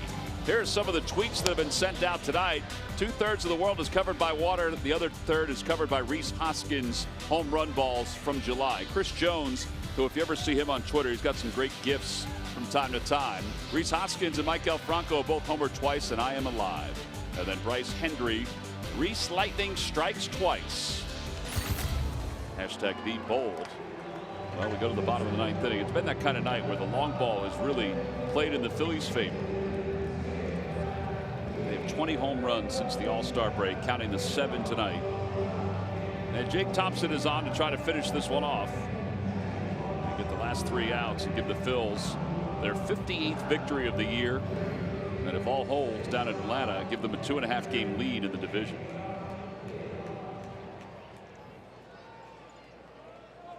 And I truly think that that is a statement that on July the 26th, I did not think we would make, but hoped we would make. Yes. Manager thought we'd make it and was steadfast in his feelings during spring training and all throughout the first part of the year. Barnhart fouls it off his foot.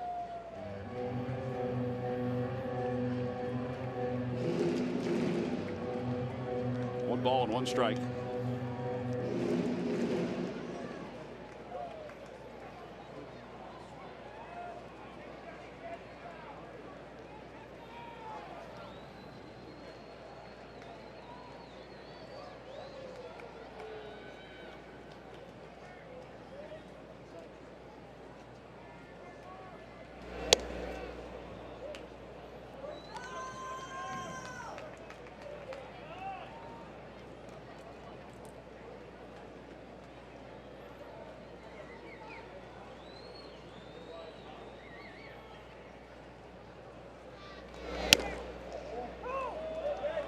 Up and it's 2-1. We should say 2-2.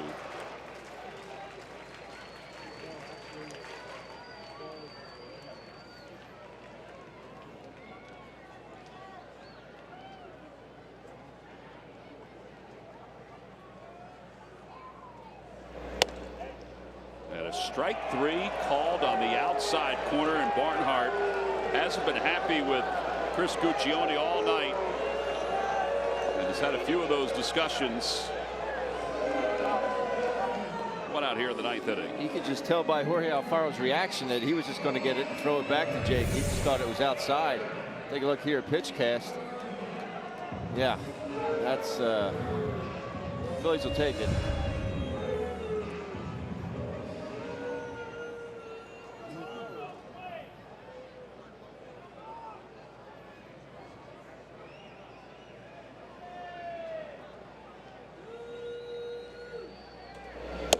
Swing and a miss by Irvin.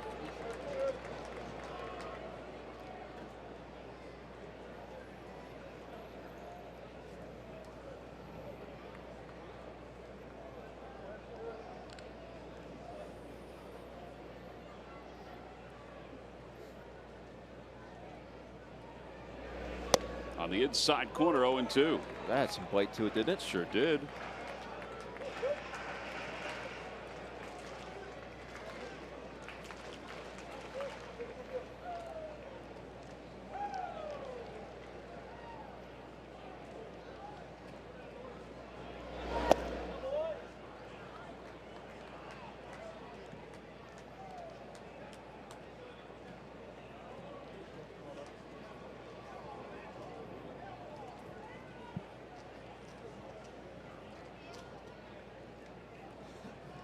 Ball and 2 strikes to Irvin.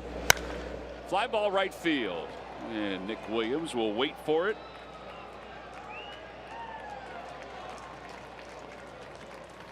Two outs. And the last batter will be hopefully Mason Williams.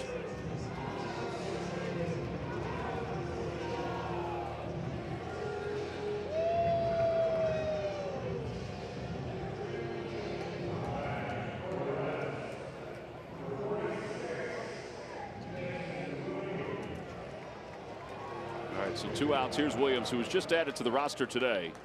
He was hitting .280 down in the minor leagues with 6 home runs and 30 runs batted in. And he fouls the first pitch off his foot.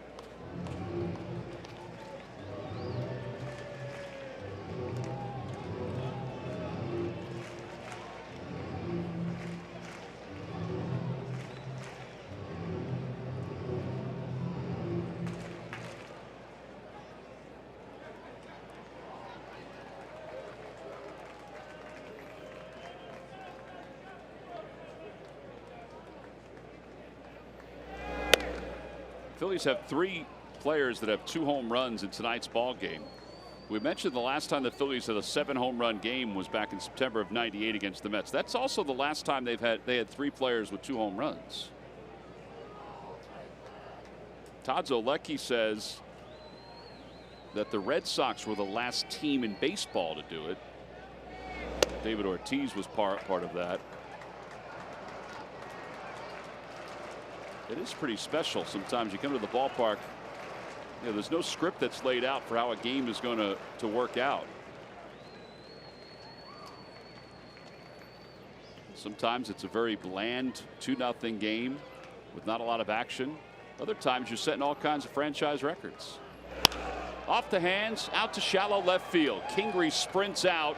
Hoskins comes in. He'll make the catch. And the ball game is over. The Phillies take game 1, 9-4 as they start this 6-game road trip with a victory over the Cincinnati Reds and are now 2.5 games up in the National League East.